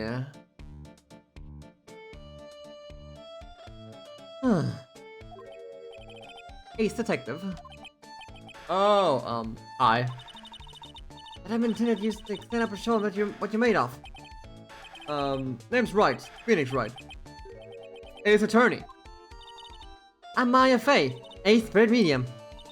And I'm, Pearl Faye, I'm Mystic Maya's cousin and, Spirit Medium Ace Apprentice. Excellent. Well then, shall we begin our little game? Game? Where's the phrase one short of a baker's dozen? Come to mind with this guy. So are you really as famous as I say? Of course, for a lie, you have rather shocking lack of knowledge about the world. I had no idea anyone has left in the city that had not heard of me. Look at me! I am Mask the Mask's arch enemy, the Ace Detective. Look at me! At this moment, there are two mighty figures which loom large over the grand city. One embodies the nefarious forces of darkness, the one the angelic cherubs of light. Boy, now I'm really lost. What is he saying, Nick? I have been personally on the heels of this villain since his first crime. After learning his criminal patterns, I thwarted his very latest loathsome larceny. I even returned the target of his attorney, the portrait of Mayina, to the crime scene, and I did it all by myself. I took it back from Mask to Mask, and with my brawny mind and my brilliant muscles. Yeah, they mentioned the news in the Great People Around Town segment. They said that the museum gave you an incredible jewel as a reward. Well, compared to the treasure that I retrieved for them, it's not much. So in the end, the only thing that makes you great is your own self-praise. Oh, tell us what you know about Mask to Mask, and keep it simple, please. Like about how I have devoted my life to thwarting his dastardly deeds. Last night, here in the bowels of the store, we were locked in a glorious battle. I see. Hang on a second. You were there last night, here in Lord and Taylor? Naturally, wherever Mask to Mask goes, you will find Atme laying his elegant traps. Elegant traps, more like the mask out elegance you and made a beautiful getaway. But this time, I allowed him to escape with the illusion of victory. I wonder if I should ask him about what happened last night in more detail. Can't tell us exactly what happened last night. But of course, after all, I always say there should be no secrets between aces. Glad we will get to know you, Pinocchio. At first, I received a request for my services 20 days ago, and it was 10 days ago that we received Mask the Mask's calling card. Huh? You were hired before the calling card even arrived? Yes, you see, the person who hired me is quite rigorous and thorough. That's Adrian for you. A mere 10 days after hiring me, her worst premonitions were realized. A calling card arrived, right? Yes, so, a detective that I am, set a trap for the thief right in the warehouse. And waited for him alone. Alone? But why? Why didn't you go to the police for help? Ridiculous! Why would I seek help from such a singularity useless group of nincompoops? Got a lot of nerve, after all, it was you that let the mouse get away. I always operate alone and concealed, out of the sight of others. Huh? Concealed? Concealed? Precisely, even the guards on duty here were unaware of my presence. To fool your enemies, first you must fool your friends. It's my own original proverb. Anyway, back to what happened that night. As I was saying, I'd hid here in the warehouse and waited for the thief to arrive. But I swear to you, not a solitary soul came through that entrance. Have the crates been moved? Nevertheless, the sacred urn disappeared. But that's impossible, how could it just disappear? How, you ask? Don't be ridiculous, Sir Lawyer. If I knew the answer to that question, I wouldn't be here. For some reason, when he seriously messed up his own stakeout. He's rather full of himself. So you're saying that even though no one came through the doors last night, our precious urn still somehow vanished from under your nose? It's just not possible. Now look at the scene. Sir Lawyer, please refrain from such crude behavior. Huh? What do you mean? The scribbler is an artist. The crime scene is the canvas upon which he paints. Only I, Ace Detective Atme, have an eye which is educated enough to read the signs. Did you translate that for me, Nick? I think you pretty much said, don't touch anything, amateurs. There's something you wish to know about, you have but to ask Atme. I know everything I asked about my rival Mask the Mask. What do I do now? Does he have any top secret information? Stuff that only a real crime buff could know? I'll think about what to ask while I listen to what Mr. Ace Detective has to say.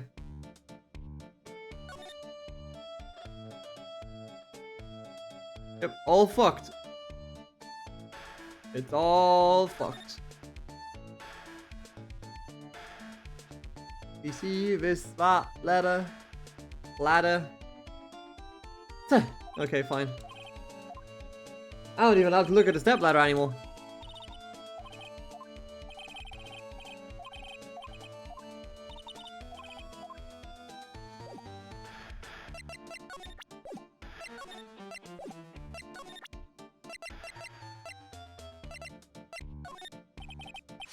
Don't fear, Yalini. I promise I shall retrieve your urn. Thank you, Detective Atme. I'm counting on you. The final round between Detective Look at Me and Mask the Mask is set to begin. Still, there's something funny about this guy. Yeah, but don't forget he managed to retrieve the treasure from the last heist. Yes, I even have a video that details my role in the whole affair. I recorded it directly from the news on TV. Can I interest you in a copy? No thanks. I'm sorry I can't be more helpful, but I have no interest save that finding evidence against my arch rival. An evidence hog? Okay, that's me wasting my breath. Yeah, I guess you're right. Thanks, Maya. Why couldn't you have said I was a rival and not a piddling evidence hog? Master Mask calling card. It's got its emblem printed on it, right? Quite impressive, but I wasn't expecting anything less from my arch rival. I'm surprised to see you in possession of such a top secret piece of information. Well, we've got an ace lawyer, an ace spirit medium, and an ace cousin apprentice here. Yes, indeed. I think I could learn to like you, my fellow ace professionals. I don't like you either. I don't know if I really want to like this guy to like us, like, ever. Well, Celaya? I've been told that you two are pursuing the mysterious thief. Well, I'm not sure I would say that exactly. That's right. We're going to find the sacred urn no matter what we have to do. Excellent. I will trust you. I permit you to take a look around while I investigate elsewhere. If, perchance, you should discover something of value, return them to my office. My Office of Earthly Delights, the Atme Detective Agency. Office of Earthly Delights? Well then, Celaya, if you'll excuse me, I have much to do. Well, wait a minute. He's gone. I don't like the idea of doing this guy's work for him. Come on, Nick. Don't worry about it. It's not a big deal. Let's hurry up and investigate before he changes his mind. I want to go to his office too. Take me with you, okay? Oh boy. Oh, tune?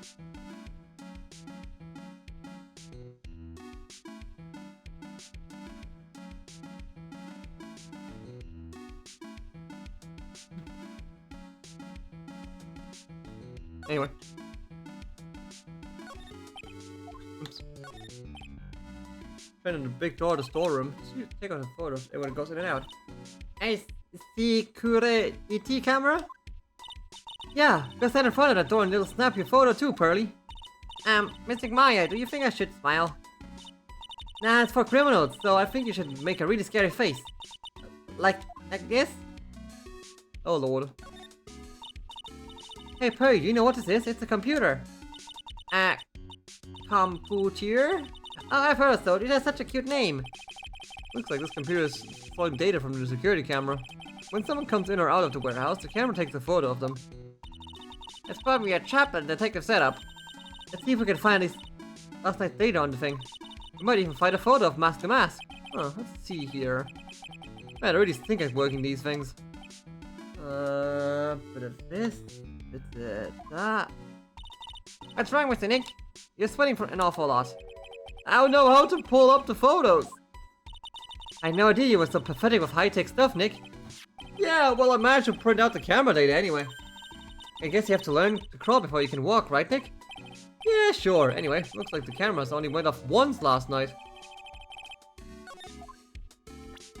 At what time? 1 AM. Around 1 AM. Pathetic looking wooden box. Ah! That's the box that made the sacred urn. It had a sacred urn in it. Don't touch it. There may be clues to the thief identity in here. Ah, I worked so hard to make that box. Huh? You made that box for a box, Maya? What's that supposed to mean? That urn was always been on the stand in its pointing day anyway on the Fame manual, so there was no box suitable for it, Mr. Nick. And I was so proud of it. Ah, poor Maya. Maybe it'd have been better if Master might have taken the box too. You could have also just not been asked about it, Phoenix. Wow, this is awesome. What did Mr. Andrews say was it called again? Chi-chi-shito. Literally 7-branch sword in Japanese. Also says with Andrews. Oh, pretty heavy. 1 hit, 7 times for fun. Pretty catchy, huh? I bet it'd sell like hotcakes. There's something about it that bothers me. Wow, you're really firing on all cylinders today, Purdy. Yes, alright. Wasn't Mystic Army holding it last night? Ah! You're right! And another thing, the sword wasn't bent last night like it is now. You're right. Awesome, Pearly! I wouldn't expect any less from my little ace apprentice. Sword is bent, so that must mean last night someone used it somehow. Ah! I just thought of something. Maybe Detective Adme smashed Master's head in. Like this. A pow! Ow! What the heck? What do you think, Pearly? I think it's even more bent than it was before. Oh man, my head, my hair! Oh. You just bashed my head in. You just bashed my fucking head in. Slide to the right. This statue of Mystic Army is so cool. I want a gold statue of myself. We could put it in the office. Hey, it's Wright and Co. How about a gold statue of me? Mr. Nick, I'm sorry, but I noticed something strange. Huh? What is it, Pearls? The statue of Mystic Army. What's this? Where it was last night? Ah! Nuh-uh. I'm pretty sure it was close to the door. Yeah, I think you're right.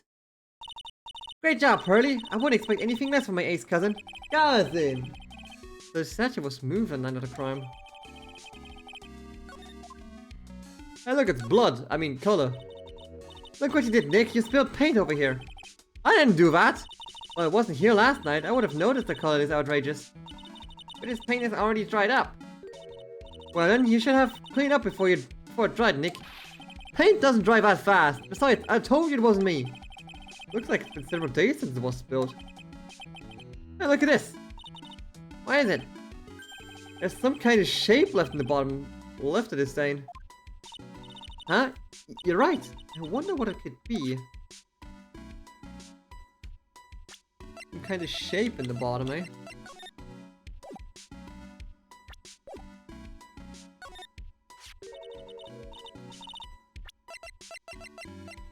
Could it be the shape of the statue? The bottom of the statue? Oh, the box! I think it could have been the box. Or... Mr. Nick, what's the big door over there? Looks like it's a door to the actual storeroom. I can see lots of big boxes and stuff back there. I guess that's where they were keeping the sacred urn. Remember, Maya? Miss Andrews said we're not allowed in there.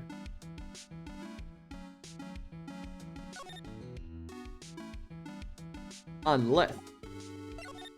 Anyway. Hey Nick, your cell phone's ringing. Beep. Hello, Phoenix, right here. Oh, ho, ho, ho. It's me, Gumshoe. Gumshoe, what is it? What's so funny? I'll tell you what's funny, pal. I finally beat him. I beat Mr. A Detective. Finally, this underdog is the alpha dog today. That's stuck up to take this meta's match. Yep, I finally caught him. Look, stock and barrel. There's no escape for him. You caught him? Are you saying you captured Master Mask? Bingo! Well, actually, he surrendered. But I still got him. Master Mask surrendered? That's great. So when can we come and pick up the sacred urn?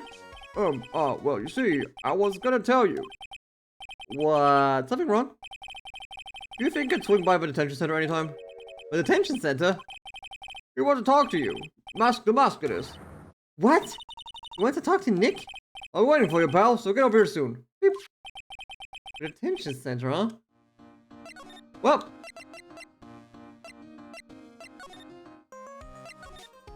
Off we go first. Hey, Alright, pal, welcome to the detention center. You're sure in a happy mood, aren't you? Yep, after all, we got a mask. Right, but, so where's the sacred urn? Oh, sorry about that, pal. I guess I didn't really think about it before. But you're the victim, in this case. Huh? Well, I guess I should let you guys hear the story straight from this horse's mouth. You know, he's right, Nick. He is. You think about it real hard, we are the victims. Well, I guess so, in a way. I'm so used to thinking of the victim as a dead person because we're always in murder cases. Excuse me. But anyway, I have to get to the sacred urn back. Please, don't just ignore me. Who are you? I'm Master Mask? Okay.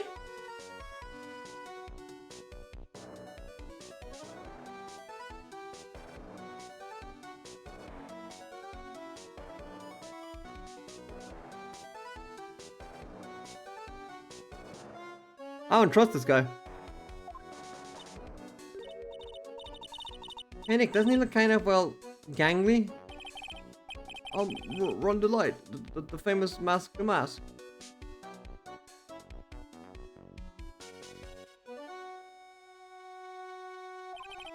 I don't think this guy could punch his way out of a wet paper bag. So, you're the Mask guy? Yeah, you bet! No, that's wrong. You see, it's complicated. Sort of yes and sort of no, if you know what I mean. Huh? What's wrong? Well, when I say wrong, what I really mean to say is that it's not right per se. You see, it's not spelled Mask the Mask, it's actually Mask the Mask. What's with this guy? Well, he's a timid old weakling, we know that much. But don't do that. Don't look at me like that! I don't need your pity! And a major crybaby too. So, why did you give yourself up? Well, you see, it's because, well... I know why, it's because you stole such a priceless treasure. Actually, give me a second. Give me a second. I just realized something and I want to see why. I just realized something and I want to see why.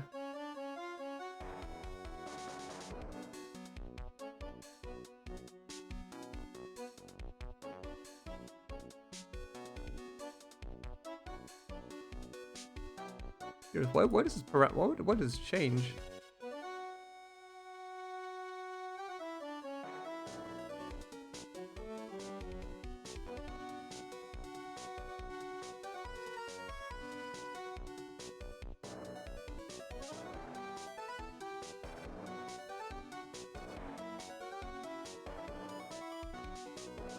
What the hell?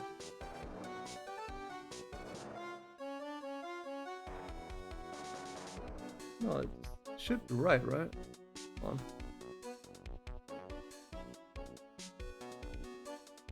on. Give me a second.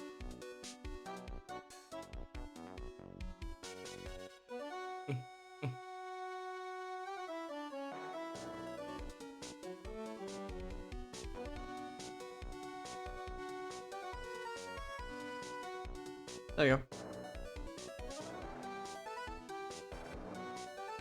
Aha! I can blink again!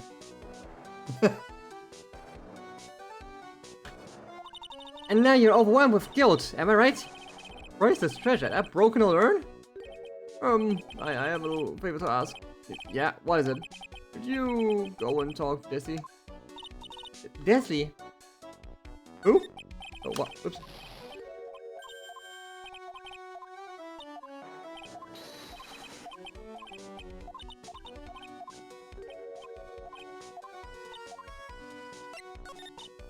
Look, we really want our urn back, so where is it?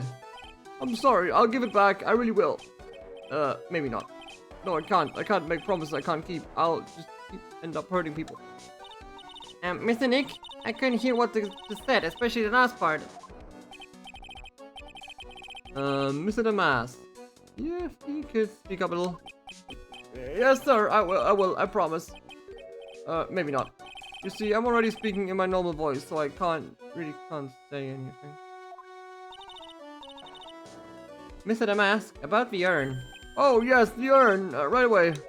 Actually, no. I wouldn't mind telling you, but I'm afraid you wouldn't believe me anyway. Enough already, just tell us straight. Please, please don't yell at me. I'm sorry. That urn, I lost it. What? Lost it? What did you just say? Did you say you lost it? Yeah, no, maybe so. I mean, yeah, I lost it. What do you mean? Well, you know, I lost it. Like I said, these things just happen. You're on a train and you get distracted and you forget your back, you know. What? You forgot a sacred urn on the train? Wait a minute, you went on a train dressed like that? No, I was just speaking hypothetically, that's all. Anyway, I'm sorry, I just lost it somewhere, I don't know where. This guy's story is more surreal than a Dali painting. And really sure this creep was Mask the Mask. My, don't call him a creep. Oh no, I do have to admit, I understand your doubts about this guy. So who is this Desi person? No, please don't talk about my wife like that. I guess she must be his wife. I'm sorry, the truth is, it was my wife that told me to have you all come here. Do you think you could go and visit her at my hideout? Hideout? Mr. Nick, what does he mean by hideout? Oh, sorry, naturally, I meant to say my secret base. Secret base? Well, my apartment, actually. Palazzo Pelpepe, 3rd floor. Let's have a look, Nick, to the Master's hideout. Something tells me she just listened to the sound of the word hideout. I don't like this man. I'm really sorry I caused so much trouble. If you're so sorry, then you shouldn't have stolen in the first place. But the only thing I did wrong was lose it. That's not right. I was wrong either way. I'm sure the owners of the over treasures feel the same. You sure seem sorry. Who would have imagined that such a famous thief would have such a pure heart? Yeah, right. He's schizophrenic. What the hell is this?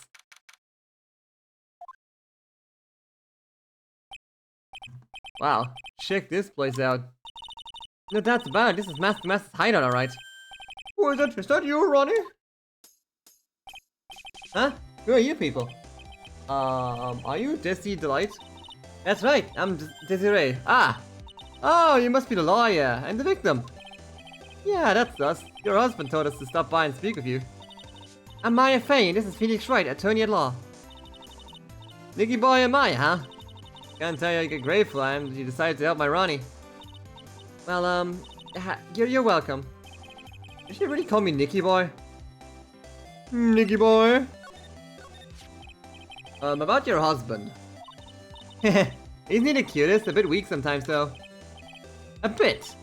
By the way, did you know that they mentioned Maya on TV? Huh? Really?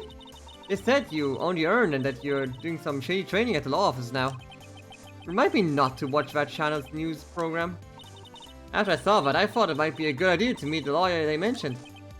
I see. My Ronnie, he has a powerful imagination, gets deluded easily. He kept insisting he was going to surrender to the police. I didn't know what to do. It was me, yes, though, that urn, he kept saying. As if it was even possible. Huh? But, are you saying he didn't? Haha, of course he didn't. Why would my Ronnie ever do something like that? Well, you know, it's a priceless treasure, and then he's, you know... Impossible his own wife doesn't know his secret identity. Me, I'm the kind of woman that needs excitement in her life. Oh, excitement, huh? Yeah, I'm at my happiest when I'm racing along with my bike going at full throttle. Riding a motorcycle is like putting your life on the line, you know what I mean? Well, I think it depends on how you ride it. I'm the type that can't stand living a boring, dreary old life with no action. No offense, but your husband, Ron, doesn't exactly look like the risk-taking type himself. You're right about that, he's definitely not one for thrills and danger. But I do have to say that he makes up for it in other ways. Other ways? Yeah, money. Ronnie's incredibly rich, and super generous. He bought me a bike that's so fast it would make your head spin. And shopping? I like to shop so much that it makes Ron's head spin.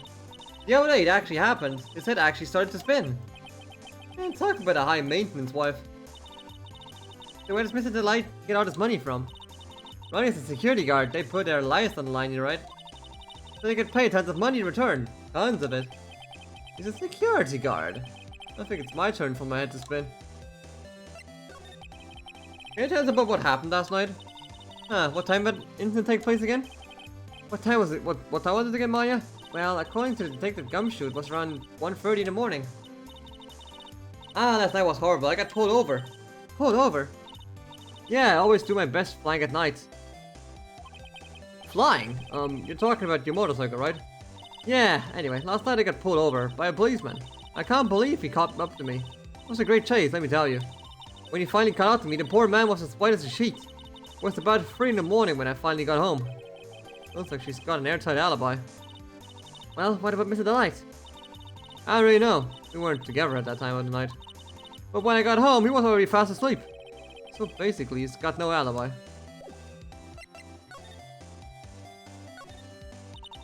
It's Mask the Mask! There's a tape recorder hanging from his neck. Let me see that.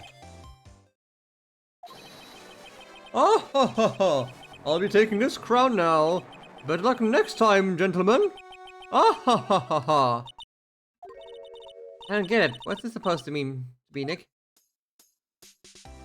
Rifles! Mask! A bunch of cheap costume pieces arranged inside a nice frame.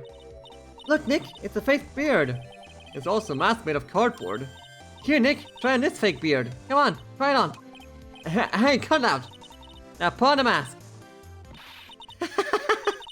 It's Phoenix the Mask! Let's borrow it for a while. No way! I'm not stealing it from a thief! I have enough bad karma as is! Oh, that's so cute! It's called a hot air balloon, you know? Whoa! There's no fooling you! I want to make my own balloon now! I'll even let you ride it, Nick! That emblem balloon is supposed to be the top secret. That's proof enough that Ron Delight really is Mask the Mask. I better not tell Maya, she gets kinda scary when it comes to celebrities. A whole bunch of stuff piled up over here. Second cover! It's a missile! Did you know there's dynamite in missiles? But they're not heavy enough to be real. Oh wait, they're just really well made toys. Why are these rolls of paper stuck in a trash can? Theft of the Mazarine Stone, the Great Albatross strategy. Theft of the Immortal Goddess statue, the Great Knuckle Bomber strategy. Did the police even investigate this place? Knuckle Bomber? Hey Nick, look on top of the chair. Looks like an envelope and a letter. Well, don't just stand there. Come on, let's read it. Why, you know we shouldn't do that. What are you talking about? The letter could be an important clue. No way, you can't just go reading a private letter because you feel like it. Huh. It's not just because I feel like it, it's because it could be important. I was sure I was a clue. I guess I wouldn't mind. But we can't be sure it's a clue yet. There are a bunch of books lying here. They're all romantic sounding notes about famous heists and fantasy thieves. Well, look at all the bookmarks and notes stuck in them. Let's see here. Must remember this thief's way of laughing. Very useful. Calling card is an important piece of any good thief's modus operandi. Whoa, Ron really studies this stuff. Scotty. Nick, it's a torpedo! It's hard to believe, but it sure looks real. Why could you pick up something like this? Please don't say that when torpedoes are things people just... I think people are just lying around.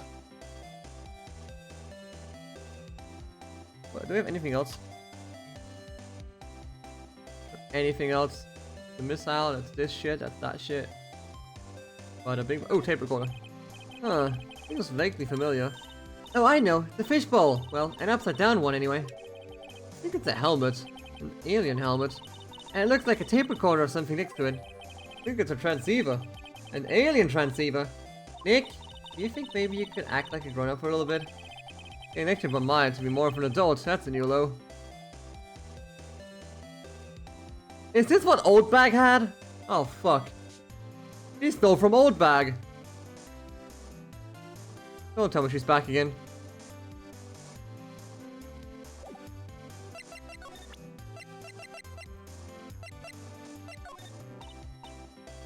They're mysterious looking. I love old stuff like this. Really? That's one of our most treasured possessions. There's going to be a whole exhibit at Lodi Taylor with those types of things. Maya looks so happy. She's lit up like a 1000-watt bulb. Terrific. You can count on Ronnie and me to be there. Sounds like fun. Huh, oh, yeah. Ha ha ha. Oops, looks like that light bulb is starting to flicker.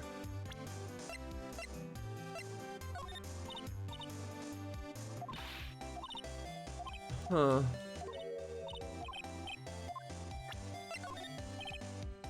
We should look at this. Oh, sorry, I don't have the faintest idea.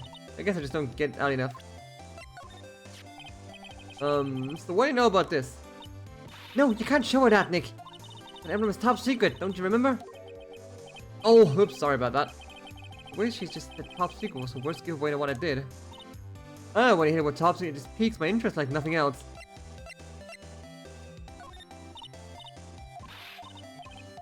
Okay.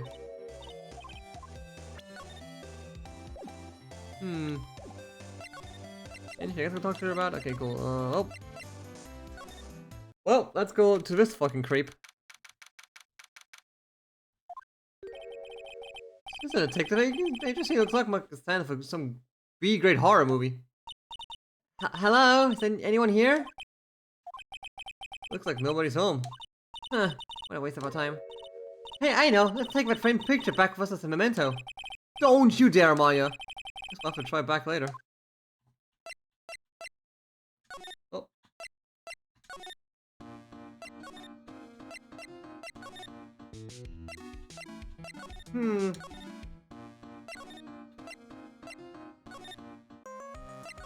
Oh, you're right, attention center.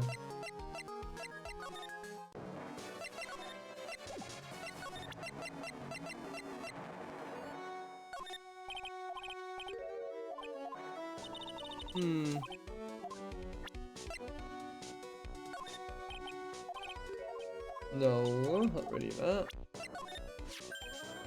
Oh, that's the mask calling card. Pretty nice looking, huh? You look so happy. I'm not very good at writing, you see, so I bought a book called How to Write Business Letters and studied hard. Well, I guess you could call it thievery a type of business.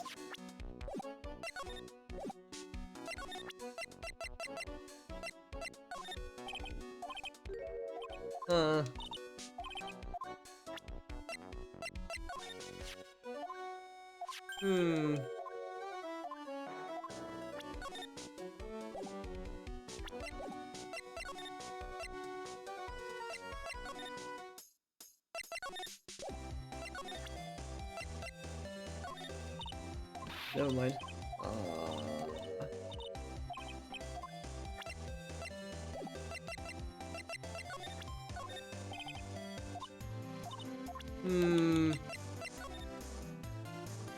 Can I move over to the side? No, I can't.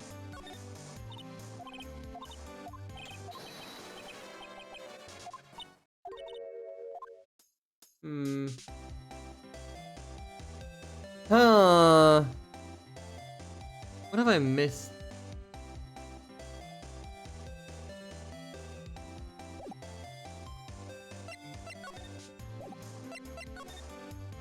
Well, I can't pick that up yet.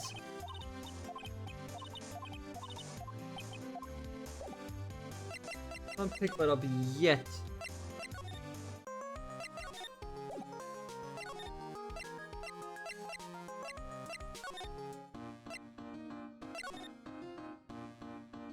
Anything else around here? Not really. Anything in the basement I might have missed?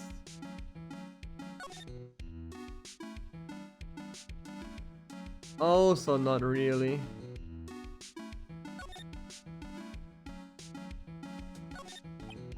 Nope. That paint's not important, allegedly. Allegedly.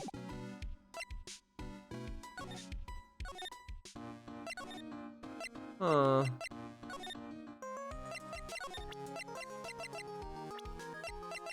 Oh yeah, maybe I should ask about people, right? Yeah, I forgot I can do that.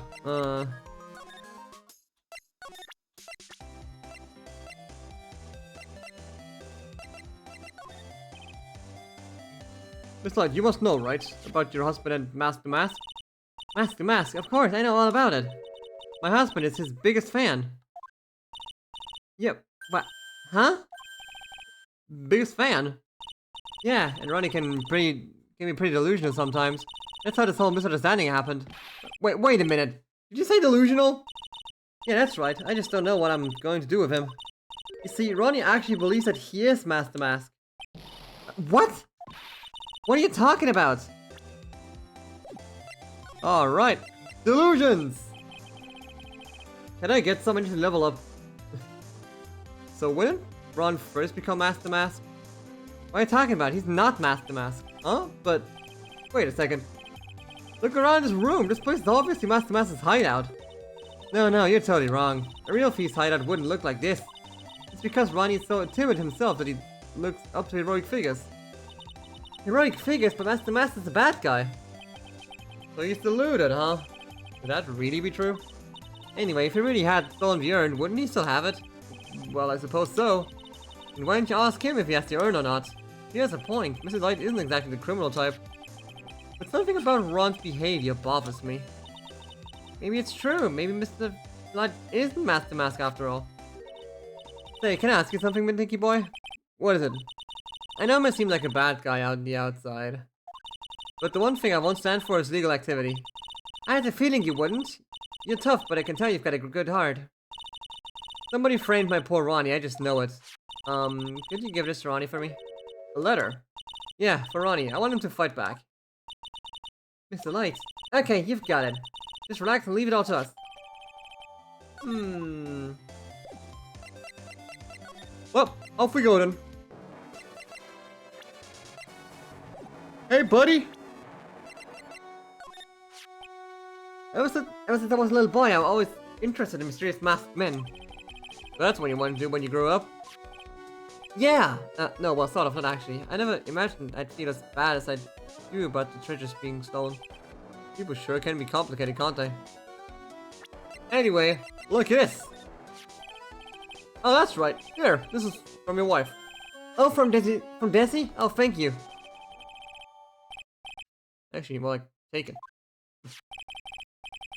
My dear Ronnie, how are you? I'm doing fine. Stretching onto that letter so hard, the ink is going to be squeezed out. You look so happy. You should write a letter to Mystic Maya too, Mr. Nick. What? Mr. Lawyer? Yeah? In the letter that Desi wrote, she said, ask this guy to be a lawyer. Huh? I know this would be asking a lot, but... Could you please take my case? My trial starts tomorrow. Hey, hang on a second, you can't be lawyer. Why not? What do you mean, why not? We're the victims in this case, right? Victims of the mask guy. Well, yeah, but according to Desiree, he didn't do it. She said, poor man, he's deluded himself into thinking he did it. Right, Mr. Nick? Come on, she could be lying to protect her husband. Well, that's true. Well, actually not. It's hard to say. Oh no, it's spreading. Oh, please, I'll give you the treasure of your choice in return. What should I do? Take it. Well, Mr. Light, I've decided to give it a try. I'll defend you. Really? You will? Hey, what are you doing, Nick? He's a thief. You can't trust him. Well, he may be a thief. But I think there's more to his case than meets the eye. Mr. Nick, I was wrong about you. I should have trusted you. Pearls? I can't believe you defend this person after what he did to Miss Maya. I'll never forgive you, ever. Pearly, wait! This is going to be ugly. I'll go after her.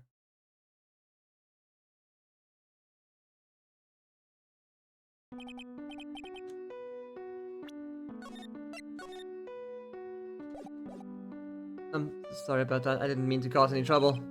Well, you couldn't have known she'd react like that. I guess I might as well start investigating. Oh, Maya. Where's Pearls? She said she's going back to the office. Go check in on her, would you? What about you? Are you okay with me taking Mr. Delight's case? Yeah, I'm fine, Nick. I believe in you. I feel I'm gonna cry. I know you have a lot of work to do. I really appreciate it. Okay, Nick, let's get the show on the road.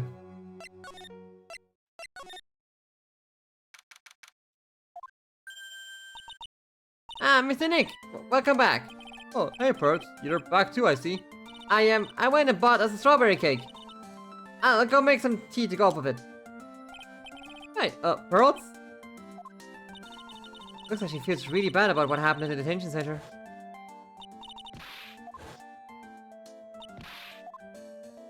about that? Mystic Maya, tea's ready. Oh, thanks. Come on, Mr. Nick, let's have some of this cake. Yeah, thanks. Pearls? Oh, excuse me. I was in the middle of cleaning the toilet. Hey, it's okay, I just cleaned this morning. Too late. This might be a good time for me to ask about her.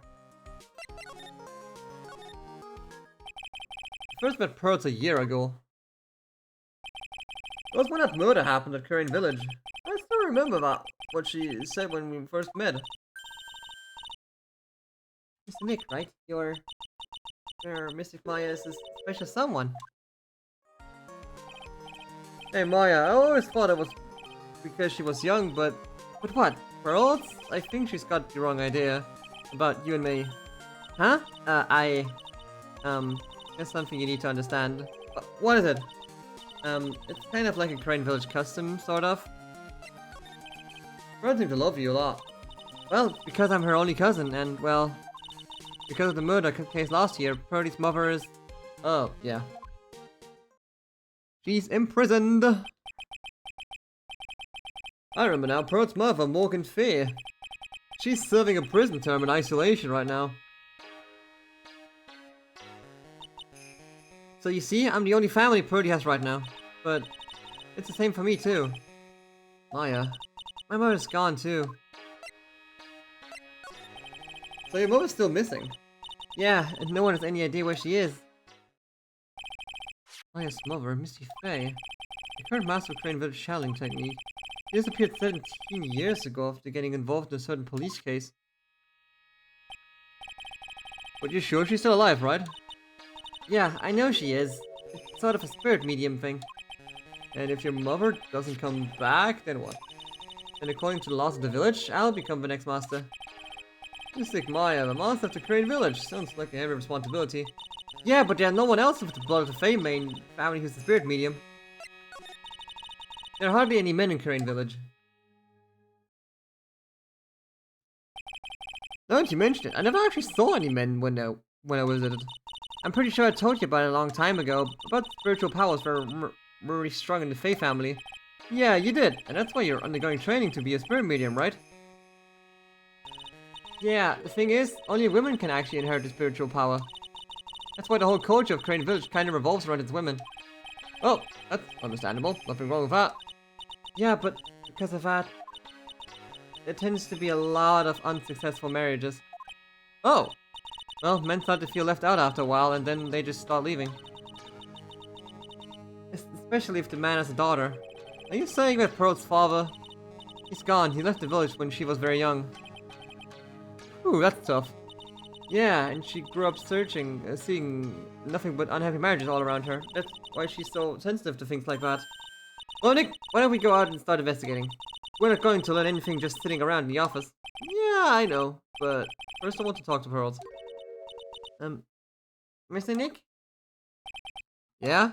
I acted like a baby. Pearls? I doubted you, even though Mystic Maya trusted you completely. I guess I still have a lot of training to do. Mr. Nick? Yeah? From the bottom of my heart, I apologize for what I said. Aw, it's okay. I'm the one that should be apologizing. Well, I'm going out now for a little bit. Huh? Where are you going? I may be small, but I still have a lot of spirit channeling power. So I'm going to show you I can be useful too by finding some evidence. Hey, wait a sec. She sure runs fast. Nick, let's back off and give us some room, okay? Yeah.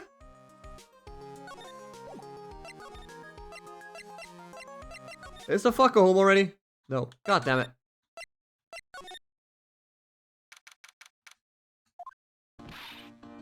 Maya! Oh, Miss Andrews! I'm so sorry, it's my fault. Your precious urn! Your precious urn! Please calm down. What's wrong? It never ends. Everything I touch ends in failure. Maya, I'm sorry. I'll do anything to make it up to you. No, it's okay. Don't. I know how to look at what I'm looking with my hands. I can make you another urn. Hold on, just wait, okay? Breathe, calm down, and talk to us. Forgive me. So when did you get the calling card from,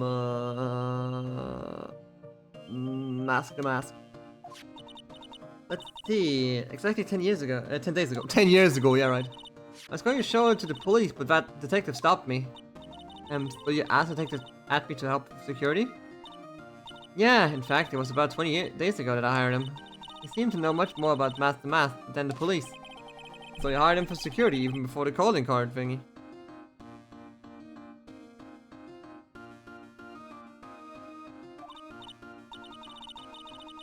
Well, yes, I had a premonition that something bad might happen. I've learned to trust my hunches. So that's why there are security cameras, even in the basement warehouse? Yes, Lord Taylor is very serious about their security measures. It was their way of saying, bring it on, to any potential thieves. Well, you sure brought it last night, and even left with a nice souvenir. Can you tell us a bit about the security for the treasure exhibition?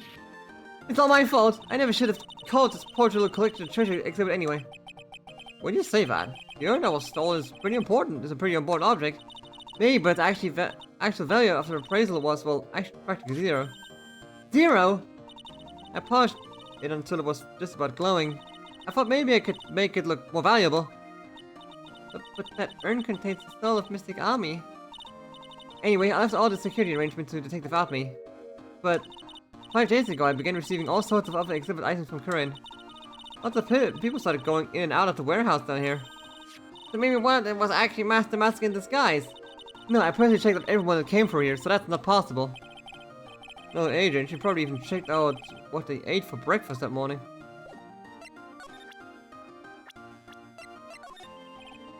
Miss Andrews? I know, it's all my fault, but what's done is done. I'll make it up for you by making you earn for you.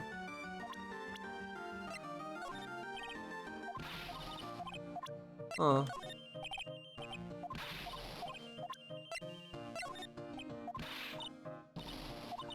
Can I ask about this card a bit more? Never mind. Well, into the basement we go then. Into the basement we go then. Never mind, guess there's nothing new here. Guess there's nothing new here. Please be home. Oh, thank fuck.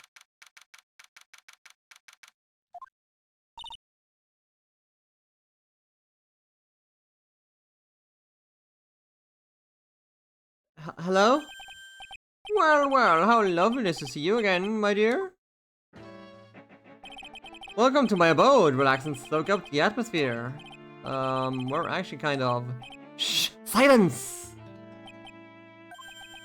Yeah, precisely as I expected. What is it? Zavari! The truth has once again been elegantly revealed to me. A lawyer and a spirit medium. Am I correct? I think we've already been through this. Ha! So my estimation was correct. Zavari! How truly elegant. Now then, what can I do you for? You mentioned before that you were on guard duty all alone last night. Precisely, this is my 5th encounter with my arch enemy. I refuse to allow anyone to interfere with the rightful pursuit of my prey. I heard you've been after Master Mask since very first theft? Yes, my dear, I see you've done your homework. In its very first heist, that vile thief pilfered the famous jewel, the Tear of Emanon. I first encountered him in the museum's Sacred Hall, the crime scene itself. So that's why you were hired as security for the treasure exhibit? I'm pretty sure you said that Adrian Andrews hired him. Yes, I borrowed some equipment from Lord Taylor and set the perfect trap. You must mean security camera. But I thought you were catching the area yourself, too. How did Master Mask manage to steal the urn? That's the $1,000,000 question. What is Master Mask's modus operandi? Mr. Atme, did you know about the sacred urn? I'm interested in only one thing right here, and that is Mask the Mask. Sacred urn? Puh! That has nothing to do with this case. But was Master Mask stole this time? I am a hunter, sir. The urn has nothing more than a lure to catch my prey. Do you yourself remember the shape of the individual peanuts you throw to pigeons? I don't think I like this guy's attitude, Nick. He's a cunt. Well, anyway, it looks like he doesn't know about the urn. Played rounds? What do you mean played rounds? I played rounds of Counter-Strike. I played rounds of Counter-Strike.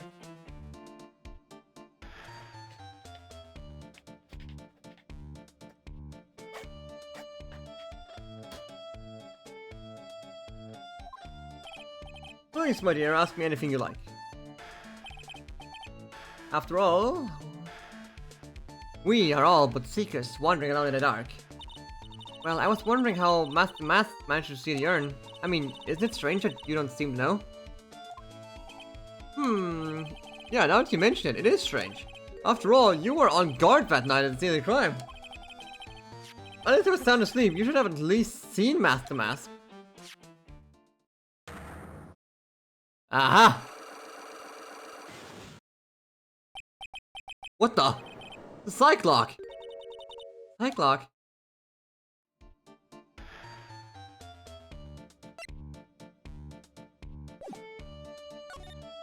I will talk about it again. Hey Nick, what is the Cyclock thing?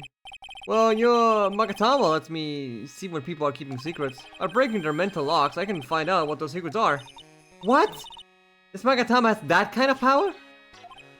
Maya, you're the one who gave me this Magatama last year. Well, it's true that this Magatama is a prized Fae family heirloom, but Purdy was the one that actually imbued it with spiritual powers, right? That's why I don't really know much about it, what it can do. This is the woman that's going to take over the Crane Village Channeling School someday. So how do you do it? How do you break the Cyclock thing? Well, you present the Magatama to the person with the secret. Cool! I can't wait to see it in action. Come on, try it out! Oh boy, I think the future master still needs to learn how to be patient.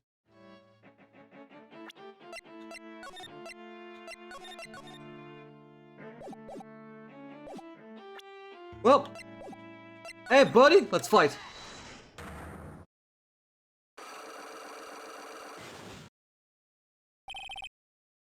Master's ammo.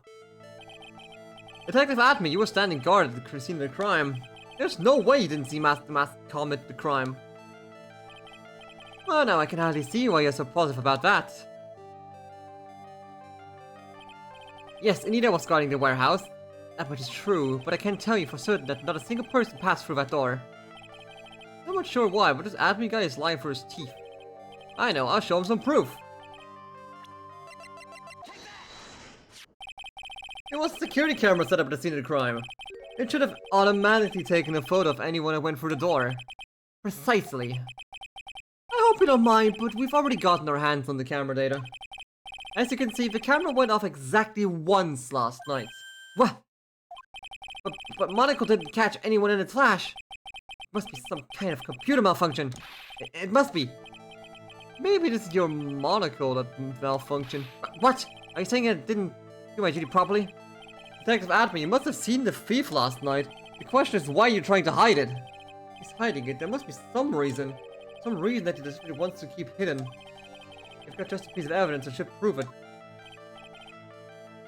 Okay, I suppose you didn't actually see Master Mask. In that case, the only reason you didn't time was because you were unconscious. I'm afraid I'm making a guess is not enough. You got bonk over the head. Detective Atme, you were knocked out unconscious by the thief, weren't you? Ha ha ha ha, you surely must be joking. You think I, Luke Atme, would be knocked unconscious by us so easily? The sword proves it. That's... Before the theft, the sword was in the hand of the statue of Ami Faye. Furthermore, at the time, it was not bent. There's only one explanation. You were struck on the head and knocked unconscious by this sword. Well, detective, how about it? I'm impressed. You truly are an ace attorney. Haha! Got him! Your sword, Bandahari. Actually, alright, hit me. I can't deny that there are maybe a small hint of truth to what you say. So you were knocked out when the thief first clobbered you? Clobber, what an ugly way of saying it, but I suppose you could put it that way.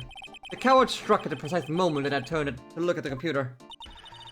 So you never noticed that the thief had entered the warehouse? No, the coward must have wormed his way in through somewhere besides the door. Perhaps the air ducts or the sewer pipes. But my arch nemesis struck me on the head from behind with this gruesome item here. Ouch! That we should for the head examined. You can say that again. I could have underestimated the thief that badly. Uh-huh. Well, looks like we got one thing cleared up anyway. Huh? What? That Atme is the greatest ace detective in the world? No, but he never actually saw the thief. Oh, that's right.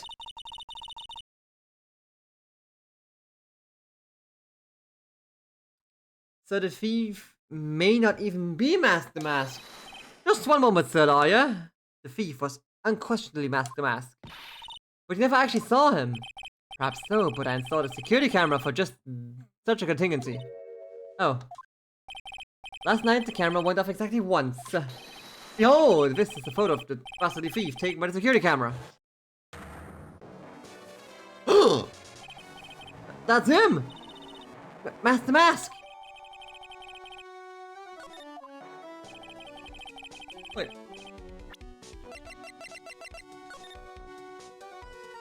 Shortly before 1 AM. Huh. The thief can be none other than the arch criminal Mask the Mask. After all, he has a very good reason for committing such brazen crimes. What are you talking about? So, what do you mean by had a very good reason? Exactly that. Mr. Delight had a very good reason to dress up and commit these crimes. There should be a green envelope somewhere in his room. You need to go and investigate. But how would you know about that? Huh. Have you forgotten? You're speaking to the finest ace detective ever to walk on the face of the earth. The most brilliant mind since, well, ever. Look at me. Huh? Well, I guess we're gonna go take a look, just in case.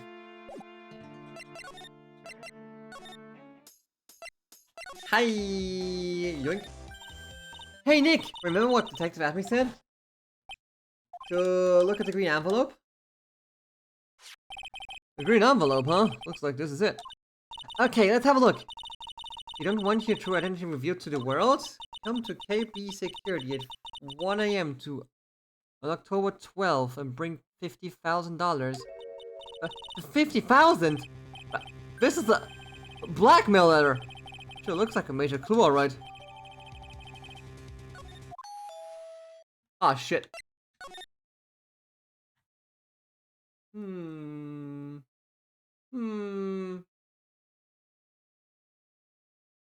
I'll take that red diamond you received the other day instead.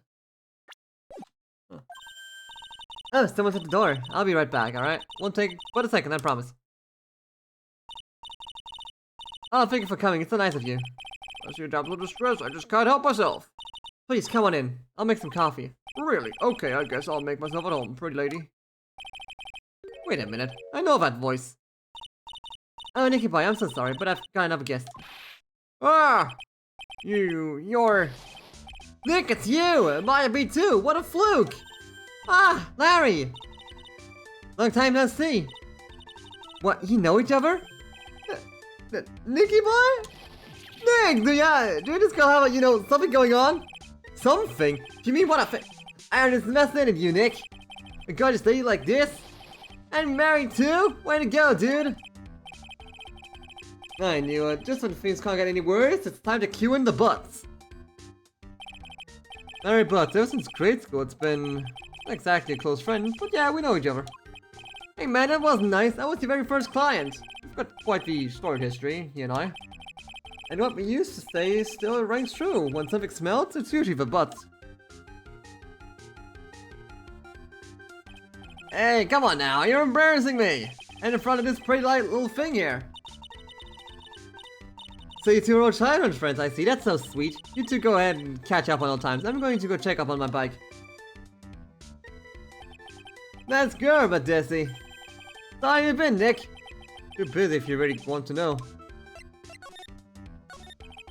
So what have you been up to this whole time? It's been 2 years since I've heard from you.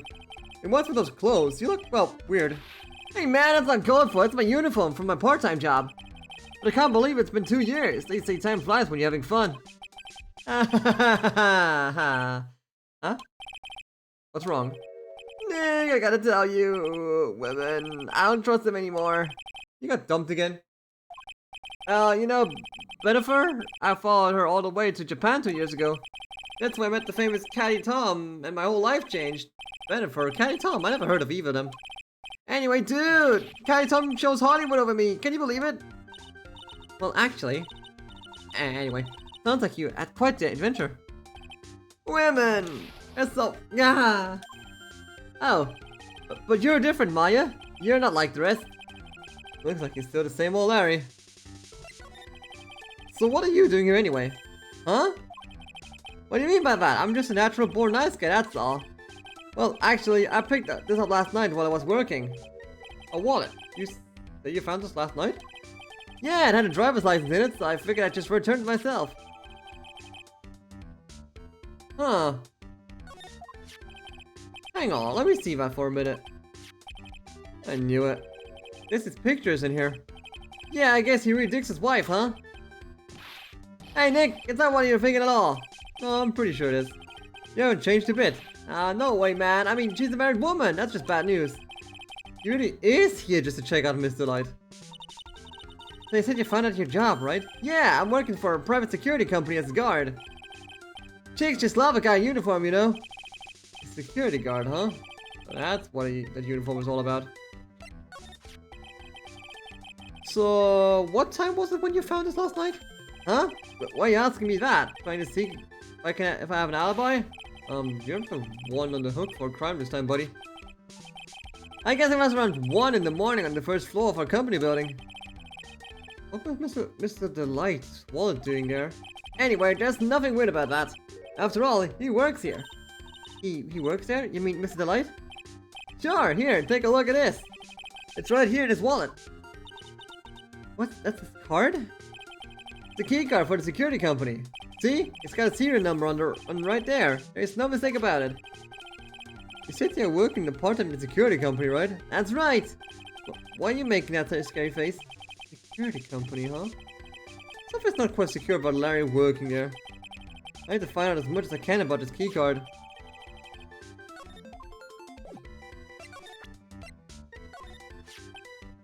So you're sure about this key card? Yep, that's the key card we use at the building I work in. According to the serial number, this one is for the CEO's office. You need to get into the room, but every time you use that card, it leaves a record. It leaves a record? Yeah, it tells you exactly who entered the room and when. Larry, I need that data. Whoa, slow down, man. Sorry, but that data is off limits to outsiders. If I lost this job, I never have a chance with Desi. It's like the deans when I wish lawyers weren't so powerless. You didn't touch anything in the wall, did you? Hey man, be serious! You know what I was interested in? Once the mask doesn't look out, he's gonna be the victim of a robbery himself. Hey there, what about this? What? I've got something to say it already. Huh? A blackmail letter? You know anything about this? What? I don't know anything about Alexis, and that's the truth. Huh? What? I can't believe you do this to me. I thought you were my friend. $50,000. I don't have that kind of money. No, you don't understand. This blackmail letter was sent to Run the Light. Phew! Man, you scared me. I had a heart attack, you idiot. Wait, I'm the idiot? Man, I was totally confused because it says KB Security on the envelope. Yeah, so what? That's why I've got a part-time job at KB Security. What? Looks like I should really find out something more about the KB Security Company. KB Security, the company in the blackmail letter. You know about it? That's where I work, yeah. In fact, I'm on a job right now. Huh? So what are you doing here then? Well, the boss is right away. So we're right now, and you know what mice do when they cat's away? Yeah. Anyway, how far away is this company? Let me see, about 30 minutes by car, I guess. Well, if you fly down the road anyway. Well, this apartment building is pretty close to Lolly Taylor, right? And we're making roughly an hour to go from here to KB Security and back. If Ronald was a KB Security when the robbery occurred, then... Well, then you wouldn't have stolen the sacred urn. Hey Nick, your phone. Beep. Hello? Hello, is this the right residence? Ah, Pearls! Where are you? I thought I got to train to find some clues myself, but I'm afraid I've gotten lost. What? Give me that phone, Nick. Purdy, where are you right now? I was walking along. I found myself in front of that person's office. That person? Who? That person who doesn't act as agent always says sorry when he's excited. Look at me, Ace Detective. Okay, stay right there. We're coming to get you. Alright, I'm a little scared. Alright, let's go, Maya. Wait a second, Nick. What? That phone call just now sounded like real cutie. I know one of your, special friends. Say goodbye to Miss Light for me, would you, Harry? Fucking Christ, man.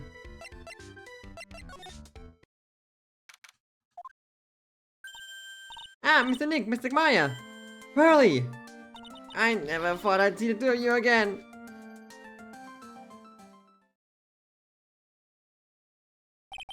So, is Mr. Ace Detective out of the office? Yeah, when I arrived here, There wasn't a single soul inside.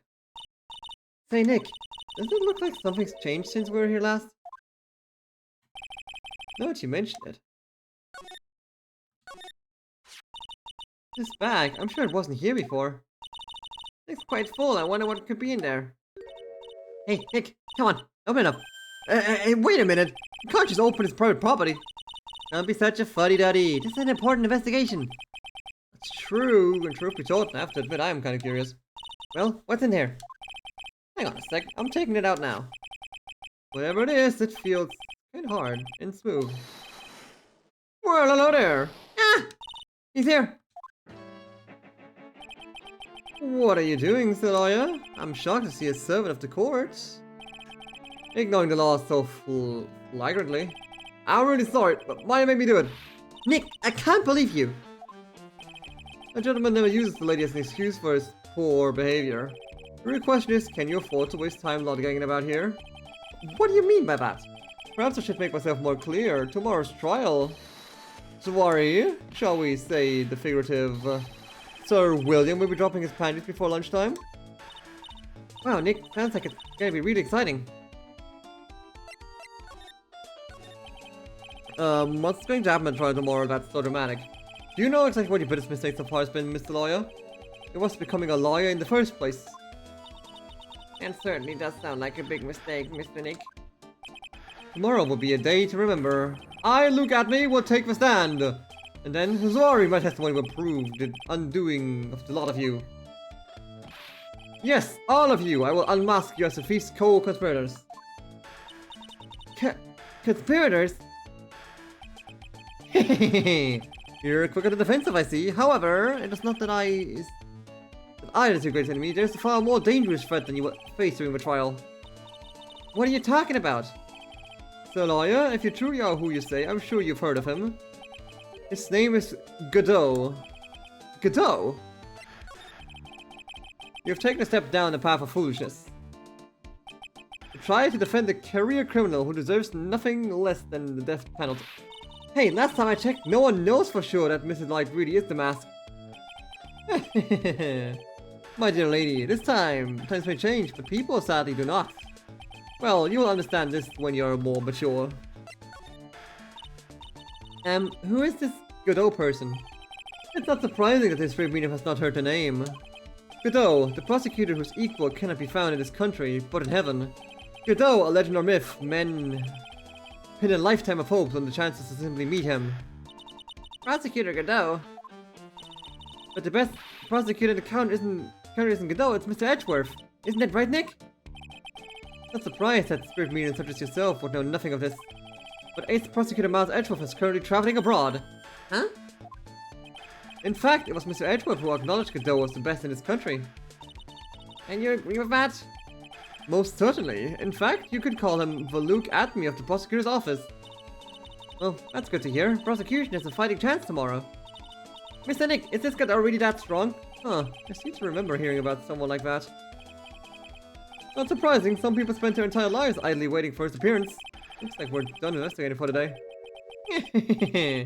So lawyer, the stage has been set and all the pieces are finally in place.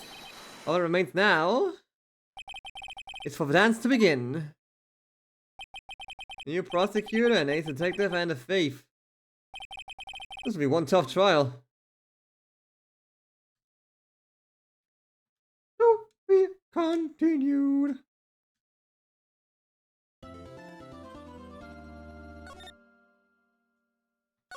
Safe.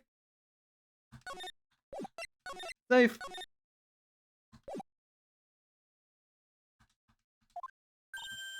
Well.